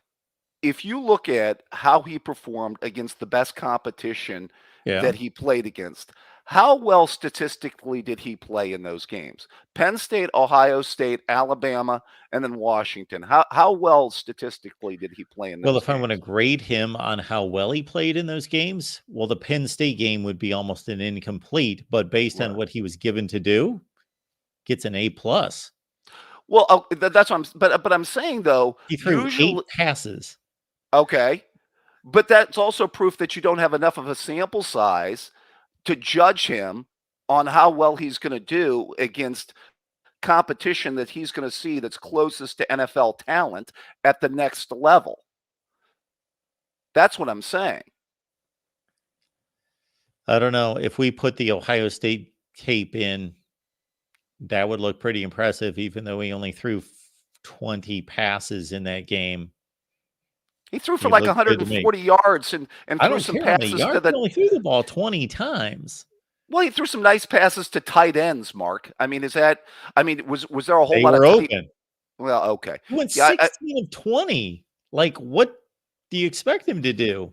He can't create plays that aren't there. If a dude's wide open running across, if he's hitting Colston Loveland on a crossing route that's open, what's he supposed to try to make the difficult throw? He's not Aaron okay. Rodgers. Aaron Rodgers has admitted to doing that. Like, no, I'd rather try to make the most difficult throw in the world over here as opposed to, dumping it down to my running back who's going to run for 18 yards. Yeah, but the issue with that is in the NFL, you're going to have to make difficult throws. You're going to have to throw a 15 to 20 yard deep out. You're going to have to throw the skinny post. Yeah. You're going to have to throw the entire route tree, which I never saw in any of those big games that he won. They're scoring 21 points. They're not necessarily winning games because he's got to throw the entire route tree against those teams and show his accuracy in doing so. That's what I'm saying. So the only issue I have with your argument, or at least the first issue I have with your argument, is that you're penalizing him on sample size and you are not necessarily stating what he can't do. You're stating what you haven't seen enough of him doing. That's correct, though, Mark. But the rubber's going to meet the road come next year if some team, makes the mistake of trying to start him next year, and he has to try and hit those throws against NFL coverages. I don't think that's going to turn out too well, considering he's not put that tape on film or shown the ability to do that at the college level. I mean, certain quarterbacks, you could see their arm talent in college, and you saw them throw the entire route tree in college. And for that matter, those quarterbacks I thought translated a lot better to the NFL as juxtaposed to the quarterbacks that weren't able to do those things in college. That's what I'm saying. How many guys are starting games in the NFL and have started games in the NFL that were not considered elite passers even in college, and they're still showing themselves? Shoot, one of them almost won a Super Bowl this year as not great college players, and they are thriving at the next level. This happens all the time. Okay. Yeah, but how Doesn't it? many? Brock Well, Purdy? Was anyone blown away by watching Brock Purdy play at Iowa State? listen, and first of all, I think of Brock Purdy as a solid NFL quarterback. I don't think he's a top-notch Well, he quarterback. almost won the MVP this year. He's got the best roster in the NFL too, Mark. That's also Well, is helping. It's helping Brock Purdy's cause. And if you're taking very Yeah. high in the NFL draft, guess what you're not getting, Mark? The best roster in the NFL. So you're going to be starting kind of from ground zero if you're drafted very high in the NFL as well. So, you got to put that out there too. And my contention is that you see the arm talent from some of these guys that can translate over, and that's what makes their transition easier, is what I'm saying. if I'm going to compare, let's say, and I'll get the vitriol working here in the chat and possibly with you, I'll throw out a name: Justin Fields and JJ McCarthy. Okay. You know what JJ McCarthy doesn't do? He doesn't throw a handful of passes that I've seen every season that I'm like, and I mean Justin Fields at Ohio State, where I was like, he either got away with something, because I know only threw one pick in 2019 before Clemson got a hold of him. But one of those throws against Clemson was a bad throw, a bad decision. He didn't see, I can't think of the linebacker that's got he's got a ton of speed. Anyway, Simmons. Anyway, Simmons, yeah. Yeah. And the throws that he made against, I remember Indiana, the game they almost lost. The COVID year? Yeah, some games against Nebraska that he didn't play that well. The COVID year. And I love Justin Fields, and I was a big fan of Justin Fields when he was at Ohio State, but McCarthy threw one ball that I can remember last year that was in the end zone against Maryland that got picked off. That was a bad decision. But man, if you want an NFL throw, look at his first touchdown against Ohio State. Or that was the second touchdown. Yeah. The second touchdown, and I remember that. Unfortunately, you made me have to go there, but I'll go there. Obviously, that 22 game will be best known for Connor Stallions telling the offensive and defensive coordinators the plays that Ohio State was running that game. But I digress. In any case, if you look at the three touchdown throws that he threw in both those games, Mark, number one, the tackle, he threw an out that the tackle missed a tackle on the sideline. Okay. I don't know if that's giving him credit for yards. I'm sorry to interrupt, David, Go but ahead. I'm not giving him credit for yards after the catch. He got blitzed. Okay. And he threw a perfect throw to the outside. And the second throw, Cam Martinez got beat on like a double move, and the receiver that was not a great throw. I could have. Yeah, he was so wide open he could have caught a punt. Yeah, and then the Loveland. Well, what was he supposed to do? That he did exactly what he was supposed to do. And I realize in college that teams usually there's a lot of wide open touchdown throws, but eventually you see some tight window throws, because guess what? The windows get smaller and smaller in the NFL compared to college. That's why it's a different game, obviously. So, and then the other touchdown where Loveland caught it to start the second half, the guy got caught looking in the backfield, and the guy just ran by him. That was the touchdown to open up the third quarter. So, I mean, if you want to examine all 3 touchdown passes he threw in that game, that's exactly what happened, verbatim. So, Yes, and I there are mean, less of those in the NFL, but let's make no mistake about it. There are gifts in the NFL as well. There are blown coverages. There are guys that are open that anybody should be able to make that throw. So, like, I don't know what you wanted him to do in those situations.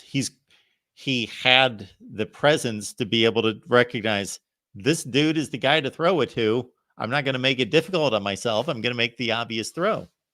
well, okay, and I understand it's the system they're running and the offense they're doing, which is basically run the football and throw short passes. And I think he's got pretty good mobility. I would say that, but that's basically it.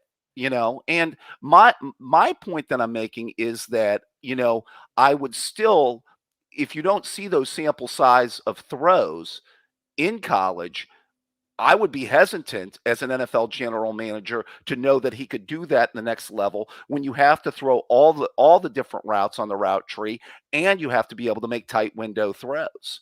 I'm going to ask you a few questions here, David, that in Sure, a sense shoot. have nothing to do with necessarily this specific conversation, but it's directly related to what we're talking about. What if JJ McCarthy had done everything he did at Michigan, hmm at Ohio State? What would you be saying about JJ McCarthy right now? I'll tell you what I'd call him, Mark. Craig Krenzel. I'd call him Craig Krenzel, or a little bit better version of Craig Krenzel. That's what I'd call him, Certainly a Mark. better runner. Okay, but Craig Krenzel hit a More few wide athletic. open. What did Craig Krenzel do? He could run, Mark, and he hit a wide open Michael Jenkins against Purdue. You know what I mean? I It's a would pretty good call. throw. Okay, right, but it wasn't, an extremely tight window throw. Jenkins had his step on the defender. It, but he was able to hit a few big throws when he needed to. And if we'd have had the discussion before 2004 when Craig Krenzel was going into the draft, I never would have said, "Hey, Mark Rogers, I think Craig Krenzel is going to be a generational NFL quarterback," or I think he's going to be a first round pick. I never would have said that. You've got one more chance, David, to not compare Craig Krenzel and JJ McCarthy. Okay. Well, I mean, Come on. what was Krenzel? Both were game manager quarterbacks that were asked to throw 10 to 12 passes a game that could run around a little bit and make nice handoffs. Then why was Craig Krenzel not drafted in the first round of the NFL draft? Well, first of all, I think that this has a lot to do with, we're in a different era than we were maybe in the early 2000s, where they think that these college quarterbacks transfer over to the NFL a lot easier than they did, let's say, in '03 or in '04, 20 years ago. So I think that's got part to do with it. You Okay. know, so I think that's why I think. I don't think 20 years ago, to be fair, I don't think Bo Nix would have been that coveted by NFL teams. I think that Bo Nix is basically a really good system college quarterback, if you want Yeah, me to be perfectly honest. I agree. So, I mean, there's I never saw Marcus Mariota translating to the NFL. There's a lot of these quarterbacks that I think are just good college quarterbacks that put up good numbers that eventually don't translate to the NFL. The quarterback that I think is easily the best of this class, now I may be wrong, but I like Drake May. I've been a May fan. When I've watched Drake May, he just didn't play that well, but he obviously has great talent. And I'm just watching them as college football players. And he's been underwhelming when I watched. I certainly thought he would have had a little bit better statistical season this year, Mark, as far as numbers wise. I will say this. I think that the comp that I keep on hearing for him, and I don't know if you would agree with this, is Justin Herbert. Isn't he more athletic than Justin Herbert? But otherwise, I could see that in terms of his size and his throwing motion, and I could see the rest of it. Yeah, I mean, I wasn't a Herbert fan coming out of that draft. By the way, I'd watched Herbert play 3 or 4 big games in that 2019 season against Auburn, Utah, and even the Rose Bowl against Wisconsin that year. He didn't Yeah. do much but scramble. So I mean, and that's what I'm saying, Mark, is usually I get a view on how these. I try to watch how these guys play in their biggest games and how well they play, as a passer, because that's the time they're going to see the most like talent to NFL talent is when they play the Georges of the world or somebody like that. Hence Absolutely. why I think CJ Stroud basically took the Georgia game and transferred it over to the NFL for an entire season this year. Everything you said is absolutely on point and is very similar to the way I approach things, that if there are ways to correlate, make or eliminate variables or add variables and those sorts of things, especially when I'm asked things that I don't have a huge handle on, like I was this week. Every time I go on the Michigan podcast, of course, I'm asked to generally analyze Michigan football. And I don't spend my week, believe it or not, analyzing Michigan football. Oh, I would please no. probably get sick at some point. Yeah, or vomit. Yeah, I hear you. So, uh, but I try to correlate situations. I try to say this situation is very similar to this situation and so forth. And this is why I think it most likely will succeed, or most likely it won't succeed. Mario Cristobal has had 2 horrible seasons at Miami. Well, what former coaches that accomplished anything had 2 horrible seasons out of the gate? Not very often. So, what is my projection for him? It doesn't look good that he's going to be, because usually if you're a great coach, you're a great coach. So, I'm going down another path. But uh, yeah, there's only so many of these guys that succeed. And I'm sure this has been done, but I would love to see the last 20 years of first round quarterbacks, to see them put into categories of all-time great, playoff level starter, et cetera, down to just a complete bust. And I know that the percentages are not great of these guys succeeding. Well, see, I think that, like I said, I think that the pros are more enamored with college quarterbacks from certain systems than they used to be years ago, where they wanted a guy that was, a traditional drop back guy. I think with the NFL taking all these concepts from Yep, college, like exactly. the spread formation, like the offense created by your idol, Mark. I mean, how much of the offense is run out of the shotgun today? Compared to 25, 30 years ago. You know, credit to Coach Landry for making that the innovation of the 70s. But yeah, I mean, nowadays, that's why I thought for the longest period of time, Big 12 quarterbacks would never be successful in the NFL, Mark. But then that mold got broken a few years back when Baker had success, and obviously Patrick Mahomes and some other guys have had some success too as well. Because remember, there for a long period of time, no Big 12 quarterback was doing much in the NFL. No. Here's my next question. Sure. Do you care where, and I'm not talking about to a particular team, but in terms of position in the draft, do you care where JJ McCarthy gets selected? And do you care how much success he has in the NFL? I mean, obviously, I'll say this. I mean, I would care if I'm, a Browns fan. I don't want him to see him do well against the Browns, obviously. But I would say this. I don't think he's a first round draft pick. I just don't. I don't think. I don't think he's a first round draft pick. That much I do. But there's a lot of guys that go in the first round that I didn't see it. Daniel Jones was a first round draft pick. I didn't see that one happening. But No. so I will say this. I never thought you mentioned Fields earlier from an Ohio State perspective, Yeah. Mark. I don't know if we talked about this enough going into that 2021 draft, but I always saw Fields as just a solid NFL quarterback, at best, a solid NFL quarterback. And I think he's been done completely dirty by the Chicago Bears because that organization has never been able to develop a quarterback.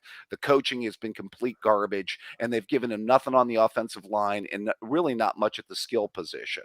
Yep. So, and to be fair, he has shown some flashes of at least being a capable NFL quarterback. Notice I'm not saying generational or an all pro NFL quarterback. I'm saying a capable one. And I think with the right amount of skill, like if you put Justin Fields with Brock Purdy's talent, I think he'd do okay, Mark. I can't comment. I've not watched him probably throw more than 5 passes in the NFL. I've never watched him play a game. I've seen a highlight here and a highlight there. And obviously, the highlights are mostly going to be great or they're going to be horrific. I don't know what to tell you. The only thing that I really saw that I think was highlighted during his scouting process for the NFL was that he just didn't see certain things. And I thought that that was pretty obvious that there's something there that even though he's an extremely bright individual, there are certain things he just missed. Well, the one thing I thought that I noticed a couple times he would do, and sometimes with more athletic quarterbacks, they do this, is sometimes they hold the ball a little too long and Yeah. try to improvise and make a play. And a lot of times that's what leads to sacks. If you notice, a lot of these scrambling quarterbacks in the NFL get sacked a lot because they're trying to improvise so much that it ends up leading them to getting sacked. It's not just because their offensive line's bad, it's because they're running around trying to make a play and eventually, it leads to a sack. So that was kind of a concern I had about him going into the NFL. I would say just one more comment about one of the quarterbacks in this class, and I was going to give you my Mount Rushmore here before I let you go, Mark. Um, Penix. I was a huge Penix fan. You notice I picked Washington at the beginning of the season to win the conference and make the playoff, by the way, Mark. But the one thing about Penix, and I don't know if people have talked about this, that kind of is an issue with me, is that does it seem like he has a long windup as a throw? Yep. Have you heard people talk about that maybe being an issue for him at the next level? No, just because I'm not listening to this stuff, so I don't know, but he Okay. does. Oh yeah, he loves to, and it looks pretty. Yeah. It looks great. Tim Tebow did the same thing, but not nearly as effectively. Yeah. He didn't look Tim Tebow doesn't look good playing football, but Michael Penix does. But that's not what's effective. Yeah. That's true. By the way, real quick, I heard before my Rushmore, I heard a good comp for Marvin Harrison, AJ Green. Mark, what do you think? Oh yeah, long and lanky. Yes, those long arms. Yes, he looks like. I tell you, even if he did not have that scouting report and that ranking coming out of high school, when he played the first spring game at Ohio State, it was just obvious. It was, my goodness, it was like, okay, this guy can play right away. He's an NFL receiver. He's able to do so much. He's running by guys. They had him, I remember, down by the goal line, and all he had to do is run a little square in and post up, and he was just all arms and could just block out the sun, catch the ball with his hands. Yeah. I wanted to get to my Mount Rushmore, by the way. Sure. Okay, here we go. I heard the Buckeye podcast. By the way, I will say something. I'm just going to make mine around the players I've seen play at Ohio State. So Okay. I'll build it around that. I would say, I know that you say that Archie's, you wouldn't rank him as high amongst the Ohio State running backs. I would say this about Archie, just a couple of points. He does have a career accomplishment that's pretty amazing if you look back on it, Mark. I believe he had like 30-some straight games with 100 yards, which I think stood and may still stand as a record there for, a long period of time for a running back. And when you think about it, and, the other thing too, I think a couple other points I would make too, that I thought his stats would have looked a lot better had Woody given him the ball inside the goal line instead of Pete Johnson robbing him out of all those touchdowns.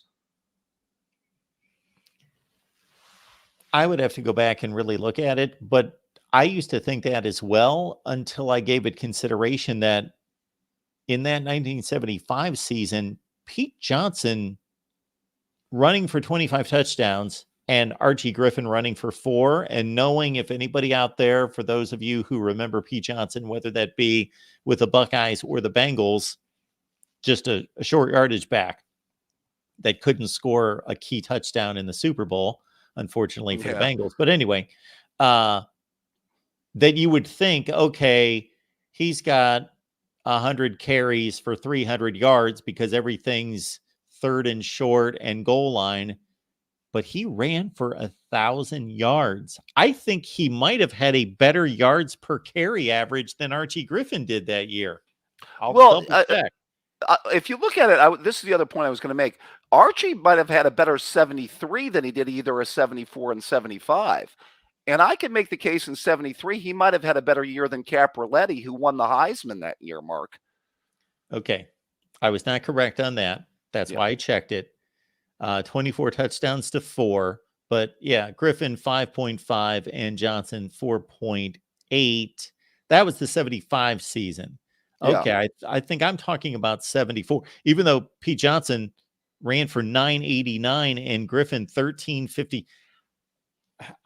It's so strange to me that if this happened today, I can't see a Heisman Trophy winner going to a back on a team when he ran for 350 yards more than the other guy, but scored 20 less touchdowns, 21 less touchdowns. That's just Pete Johnson even scored a receiving touchdown and Archie Griffin didn't.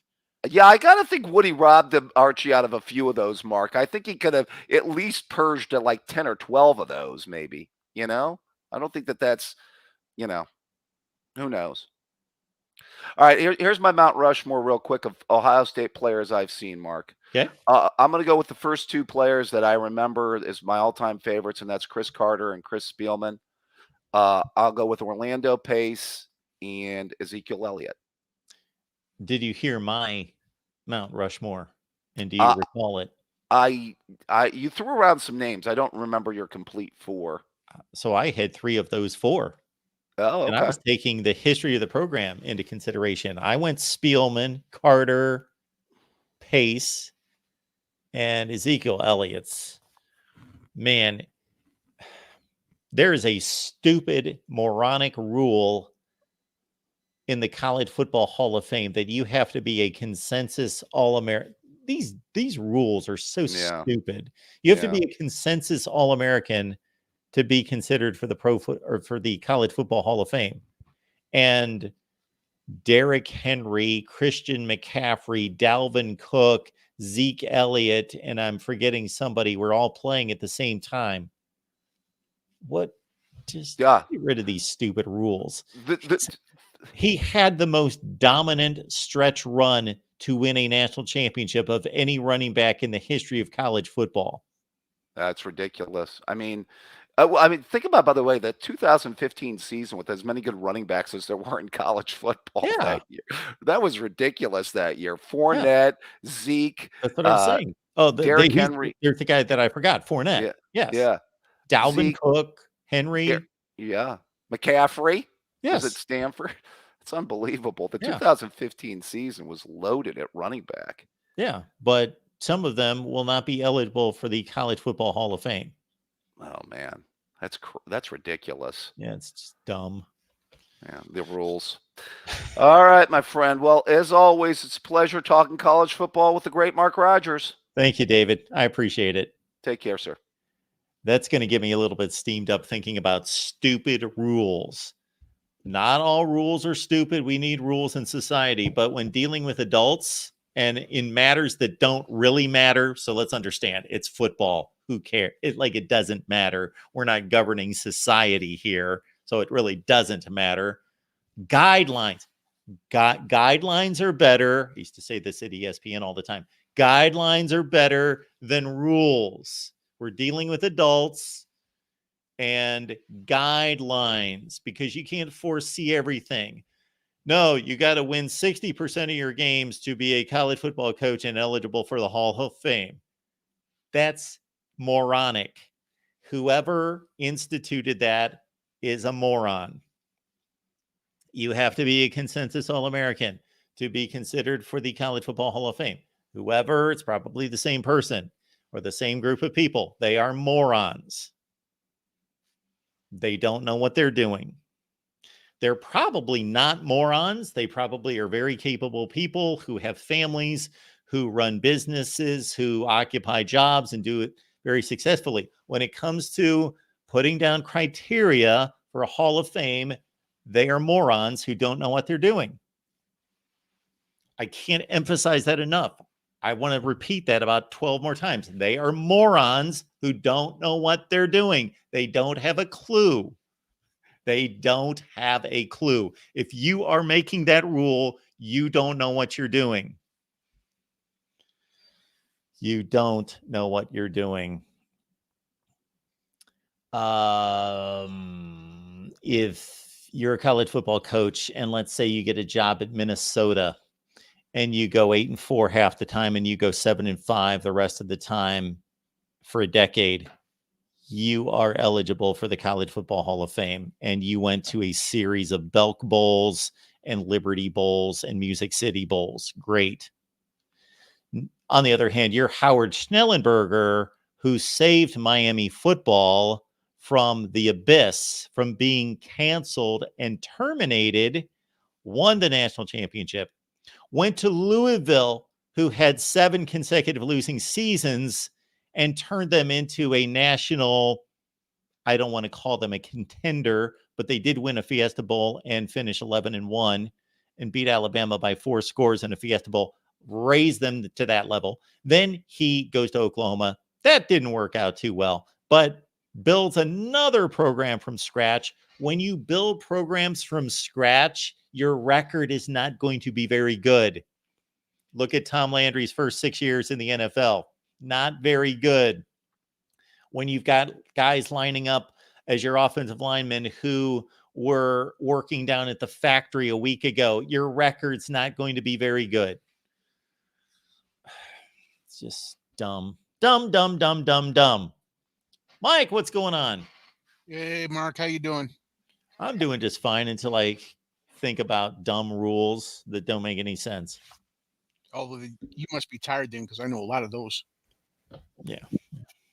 I work with a lot of dumb rules that don't make sense.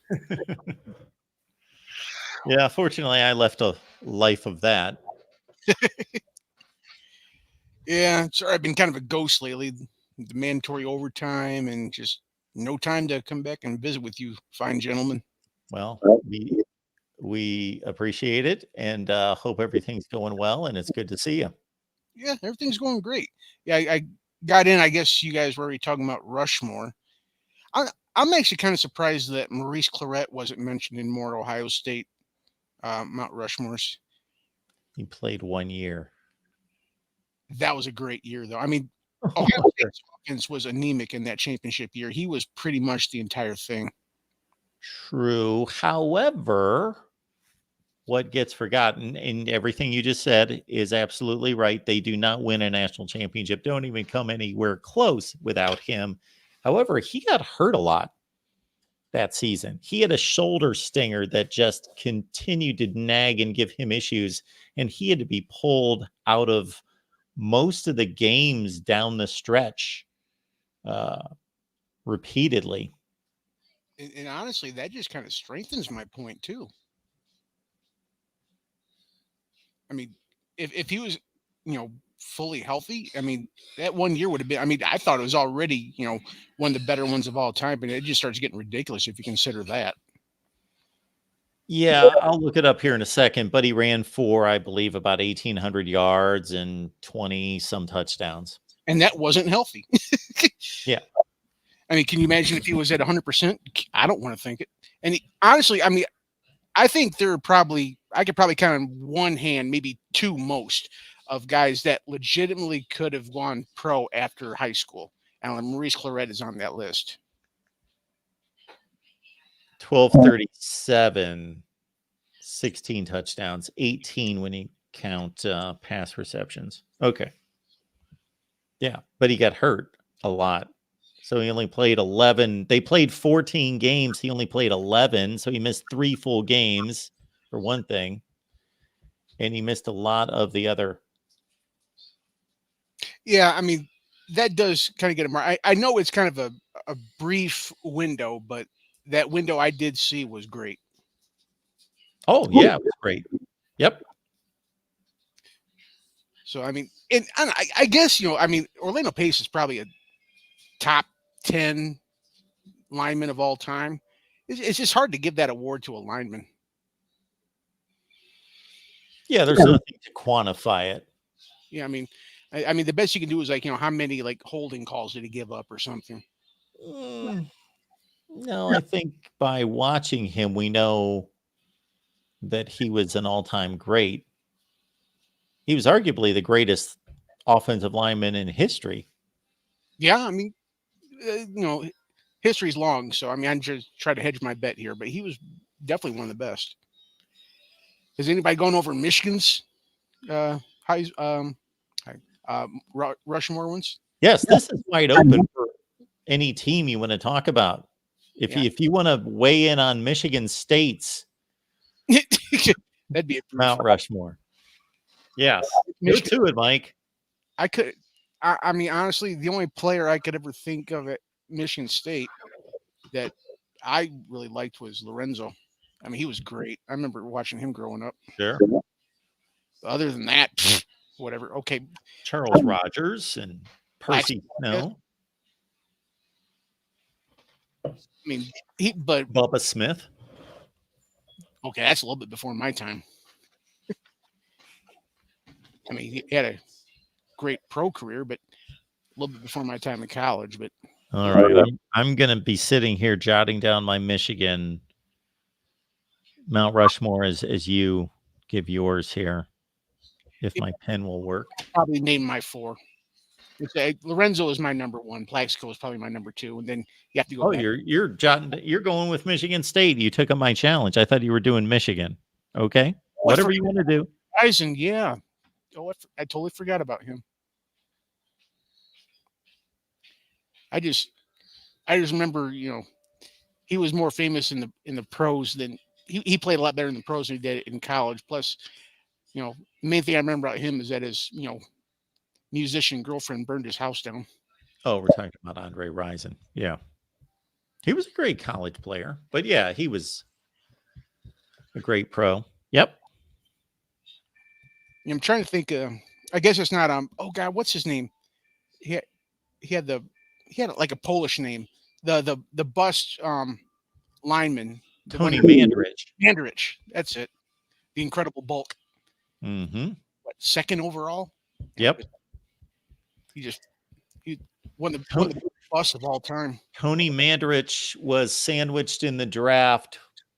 The other top 5 or 6 were Troy Aikman, Deion Sanders, Barry Sanders, Derek Thomas. Yeah.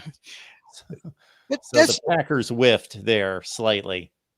Yeah, that's just Michigan is just associated with buzz. I mean, if you go back, remember, I think it was the 03 year, when Detroit Pistons drafted Darko Milicic or something like that, and that was one in the top was like LeBron James, Carmelo Anthony, just all these Hall of Fame first ballot guys, and then Detroit drafts some weird dude and lives to regret it. Yeah, I can't really respond to that. Yeah, I don't know how much you cover NBA basketball. Now, Michigan's Mount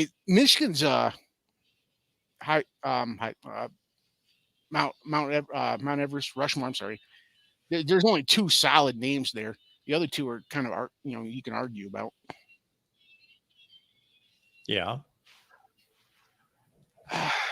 Art is up there. Anthony, I would think Anthony Thomas is a solid one of the 4. It's hard to go Brady because Brady, I think if Lloyd Carr had put more stock in him and not tried to push him out the door when Drew Henson came in, I think he could have been up there for sure.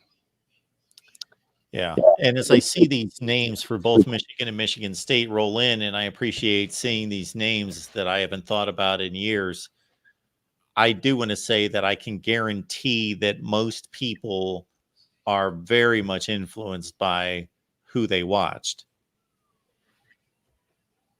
Yeah. I mean, very influenced. I admit, my working knowledge from my eyes of, Tom Harmon is kind of limited. Yeah. So we're going to see a lot of 1990s to now out of everyone. I mean, I was alive for Anthony Thomas. I was a bit young, but I was alive for him. Barely. I mean, it's hard to put Brady because, a lot of people have trouble separating Brady Michigan and Brady, Patriots / Buccaneers. Because, I mean, Michigan fans, we saw what Brady did, especially, against Alabama in the Orange Bowl. But if you'd have told me going out of that Orange Bowl that he was going to be the greatest quarterback of all time, I'd said, yeah, sure. Yeah. Well, no one thought that. Man, I wasn't going to come in, but man, listening to David just, oh my God, what is this? He just has something against JJ. I'm guessing he didn't see him too much, because my only knock on JJ was that he played too much hero ball.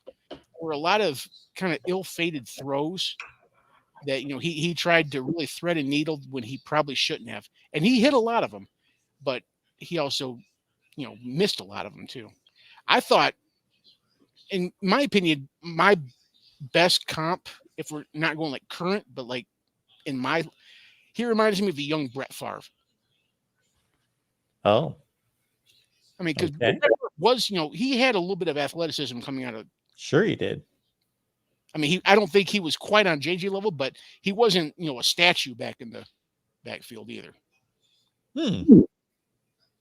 And he was a daredevil passer. He's going to throw a lot of touchdowns. He might not throw quite as many interceptions, but he's going to throw a few in the league. I guarantee that. I know his style of play. It's going to happen. Brett Favre and JJ McCarthy. Okay. I mean, can you see the? Yeah, I see where you're going with that. Okay. It's hard for me to remember Brett Favre back at Southern Miss to make a real comparison, but yeah, I do remember him coming out and playing his first couple of years at Green Bay, and yeah, I can see some overlap there. Yeah, unfortunately, didn't get to see too much with the Falcons, but he got shipped to Green Bay, where players' careers go to die back in those days. Yes, not his. Yeah, not his, but I mean, he kind of broke the streak, because I think the joke around the league was like back in like the 70s and 80s. You better straighten up, or I'm going to trade you to Green Bay. Well, yeah. Brett Favre's first NFL game, he led a great comeback against the Cincinnati Bengals. Oh yeah, I remember that. Yeah. So I guess that would be my. I mean, just the Craig Krenzel thing just made me cringe. It's like, stop it. Yeah, there's no comparison between those two. Yeah. Well, so I won't take up too much of your time. I'll let the next guy come up. I just, I had to respond to David. It's like, I think Michigan broke his brain. I think when he whiffed on that guarantee of his, he kind of went the Kirk Barton role.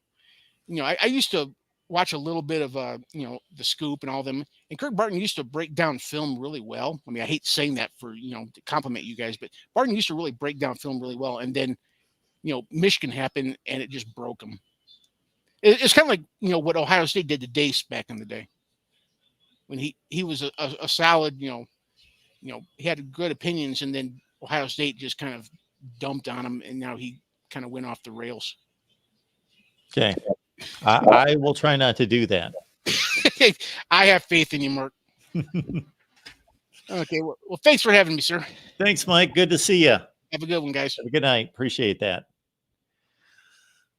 Yeah, I saw a funny tweet the other day from a Michigan source that is always sending out things that I completely disagree with, but they're probably trolling and trying to stir up something, and said something about JJ McCarthy once he gets drafted top 3 quarterbacks and top 5, that Ohio State fans are just going to have the worst day imaginable. And I thought, so I responded and said, well, have Michigan fans had the worst 50 years imaginable, because they've watched Ohio State have the most number 1 picks in the history of the NFL draft and the 3rd most draft picks, and far more than Michigan. So has that ruined Michigan fans' NFL drafts forever?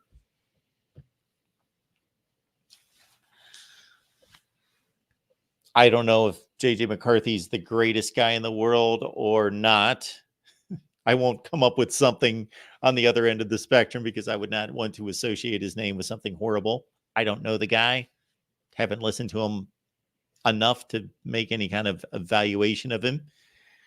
As long as he's not doing anything overtly horrible. I wish him all the success, and I don't care where he gets drafted or how much success he has in the NFL. It just doesn't matter to me. All right. We got Porter on the line. Porter, what's going on? Good evening, Mark. How you doing? And before we get into our conversation, I'm just curious because I would like to know, maybe can somebody look this up in the chat? How many people are watching right now? Because I got two readings that are completely different. Anyway, what's going on, Porter? What did you want looked up? Maybe I know it. What are you How talking many about? people are watching right now? Oh, I'm sorry. I see two figures that are completely different. It's weird. I got you. I've I want never to say it was seen like that before. I think a low 50s when I got on. So Okay. All right. Well, hey, great topic. Hey, by the way, I hadn't talked to you in a while, so I hope you're having a good 2024. I know what it is. Yeah, I am. Good. Well, hey, I love the Mount Rushmore discussion. As a Georgia alum and fan, I am going to give you somebody from the past, but it's not going to be somebody like, you can still see video of this guy. And I would not put him on Mount Rushmore for Georgia until I heard Keith Jackson say it was either he said it was his favorite college football player of all time or the best he ever saw, and that's Charlie Trippy. Oh, okay. Yeah. Have you heard of Charlie Trippy? Well, absolutely, I have. Okay. Yep. All right. Well, Keith Jackson, I know he grew up in West Georgia, so he may be a little biased, but he did say that Charlie Trippy, he either said was his favorite or the best he ever saw. So he's the original Italian stallion. He was named that by our SID back in the 40s, and he was on our first national championship team in 1942. Yep. He didn't win the Heisman. There was another guy at Georgia named Frank Sinkwich that won the Heisman that year, but he did amazing things when he was there. He even went off to World War II and came back, and in 1946 led Georgia to an undefeated season. Was not able to claim part of the national championship, but in 1946 they went undefeated. I think they won the Sugar Bowl that year. So he would be number one on I don't. What do you have? Four presidents on Mount Rushmore? Is that right? Yes. All right. Herschel Walker. And I got to go with Stetson Bennett because nobody at Georgia won 2 national championships at quarterback. And obviously that's recent. And then I can't decide between Vince Dooley and Kirby Smart for that number 4 you're going to spot. throw a coach up there. Okay. Like, so there are no coaches on the Mount Rushmore? You do whatever you want. You do whatever you want. I didn't go the coaching route because Woody Hayes would go Ohio State and Bo Schembechler. I guess you would have an argument, Bo Schembechler or Jim Harbaugh with Michigan. Those are the only 2 teams that have been brought up. Well, let's just if we're taking coaches out of it, I'm trying to think who that 4th. It may be David Pollock because Pollock was the only outside of Herschel Walker, the only 3-time All-American at Georgia. But he didn't win a national championship. And in my book, winning trumps everything. Sure. And by the way, what?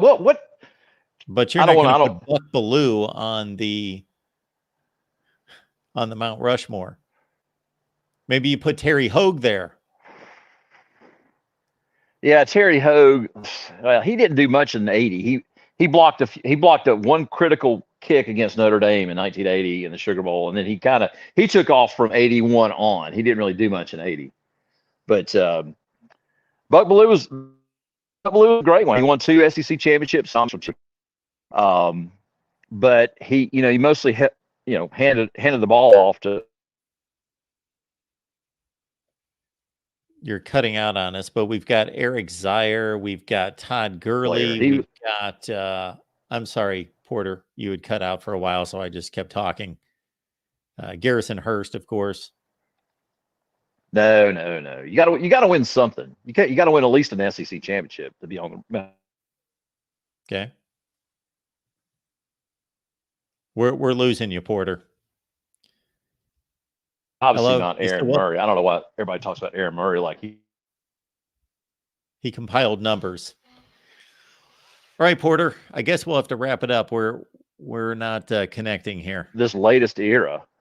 Maybe it'll be Brock Bowers. Maybe. How about that? Yeah, probably will be Brock Bowers. That's a good thought there. He's one of the best football players I've seen in the last 5 or 10 years. That's for sure. Yeah. What? I just started listening. What was Mike alluding to? He said something about Craig Krenzel. Somebody was saying that he belonged on the Mount Rushmore. Is that what they were saying, or for Ohio State?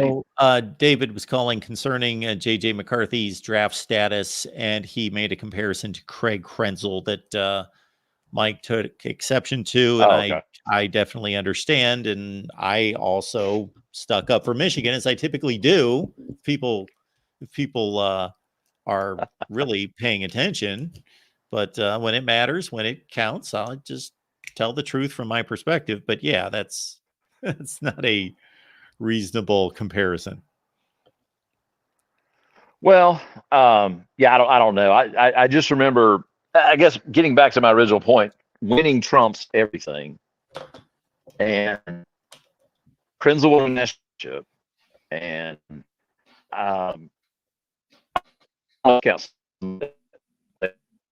Porter, unfortunately, we'll have to let you when they're go on, because you've been breaking up for a long, long time. But thanks for calling. Please call back soon if Sorry. you can hear me. Thanks, Porter. Yeah, unfortunately, we always enjoy the conversation with Porter, but yeah, that had gone on for too long.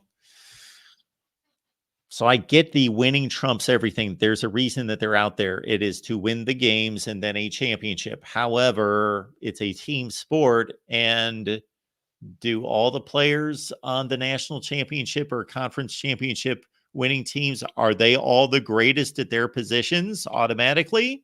I think not. So I look at that, of course. A great play leads to winning games, which leads to winning championships when you win enough games. So it's all tied together. However, I don't make that a necessity. Is Barry Sanders an all-time great player? We don't have to answer that question. We all know the answer. How many championships did he ever win? How many important games did he play in the NFL? Not many. Joe Thomas might be will be nearing a first ballot Hall of Fame career in pro football, and he might have the most unique career in the history of the NFL from this standpoint. No stats. He's an offensive lineman and never played a meaningful game in the NFL. And he's going to be a first ballot Hall of Famer. I figured out why we have such a strange situation where, so I get a reading from StreamYard of how many people are watching, and I get a reading on YouTube, which I usually don't look at that because it's the same, because this is the only place where we put the shows are on YouTube. But it was strange because I was seeing only like 50 people watching on YouTube, and I see this 130 people watching total. And I'm like, well, that doesn't make any sense. We're only on one channel. I forgot that we put this on Twitter, and this never happens. We've like far more people watching on Twitter right now. We've got like 70, 75 people watching on Twitter, on X. So that's great because that leads me to believe that new people are finding us, but would rather have them here on YouTube, where number one, you can participate in the conversation, and then also we can make money. That would be the most important thing. So we do appreciate everyone that's found us on X tonight, which is kind of odd. Again, there's usually like 3 people watching when I simulcast on X, but tonight it's 70 or 75 people watching. Very interesting. All right, everyone. We appreciate you being here, the voice of college football. We've got no comments or questions there in the chat for me to hit on, and no more calls. Therefore, we will call it a night. The Clemson All-In show is going on right now on the Clemson channel, and also the Big 12 show is probably going on as well, still on the Big 12 channel. You won't see me quite as often over the next 5 or 6 days because there's a number of things that I need to deal with in my personal life, but we will produce as much content as possible, which includes, hang on, everyone, don't go anywhere. One of my favorite things to do, and we are going to make this a thing. We will make this a thing. And you know what this is? This is who's going to hit the, I got to come up with a name for this. Seriously, if you've got a name that we can, the plus or minus 3. It is the Voice of College Football plus or minus 3. And if you can come up with a better name for it than that, we'll go with that. But for right now, it's the Voice of College Football plus or minus 3. And you guys know what that is. If you watch it all and are listening, then you definitely know what that is, because that is basically which teams are going to either go plus 3 or minus 3 from the previous season. And it's more teams than you think it is. It was 25 last year. So either the increase of at least 3 wins or decrease. And I got a ton of candidates, and I've got my final 5. Got candidates. I got 4 pages full of candidates. Yes, not gonna name them because we're gonna produce a video and throw it out there. Thank you so much for being here at the Voice of College Football. We are going to do a state of the Voice of College Football show much later in the off season than we typically do, because we usually do that in January, maybe a week or 2 after the season's over. But there are definite reasons why we are holding off the state of the Voice of College Football, but we're going to do that.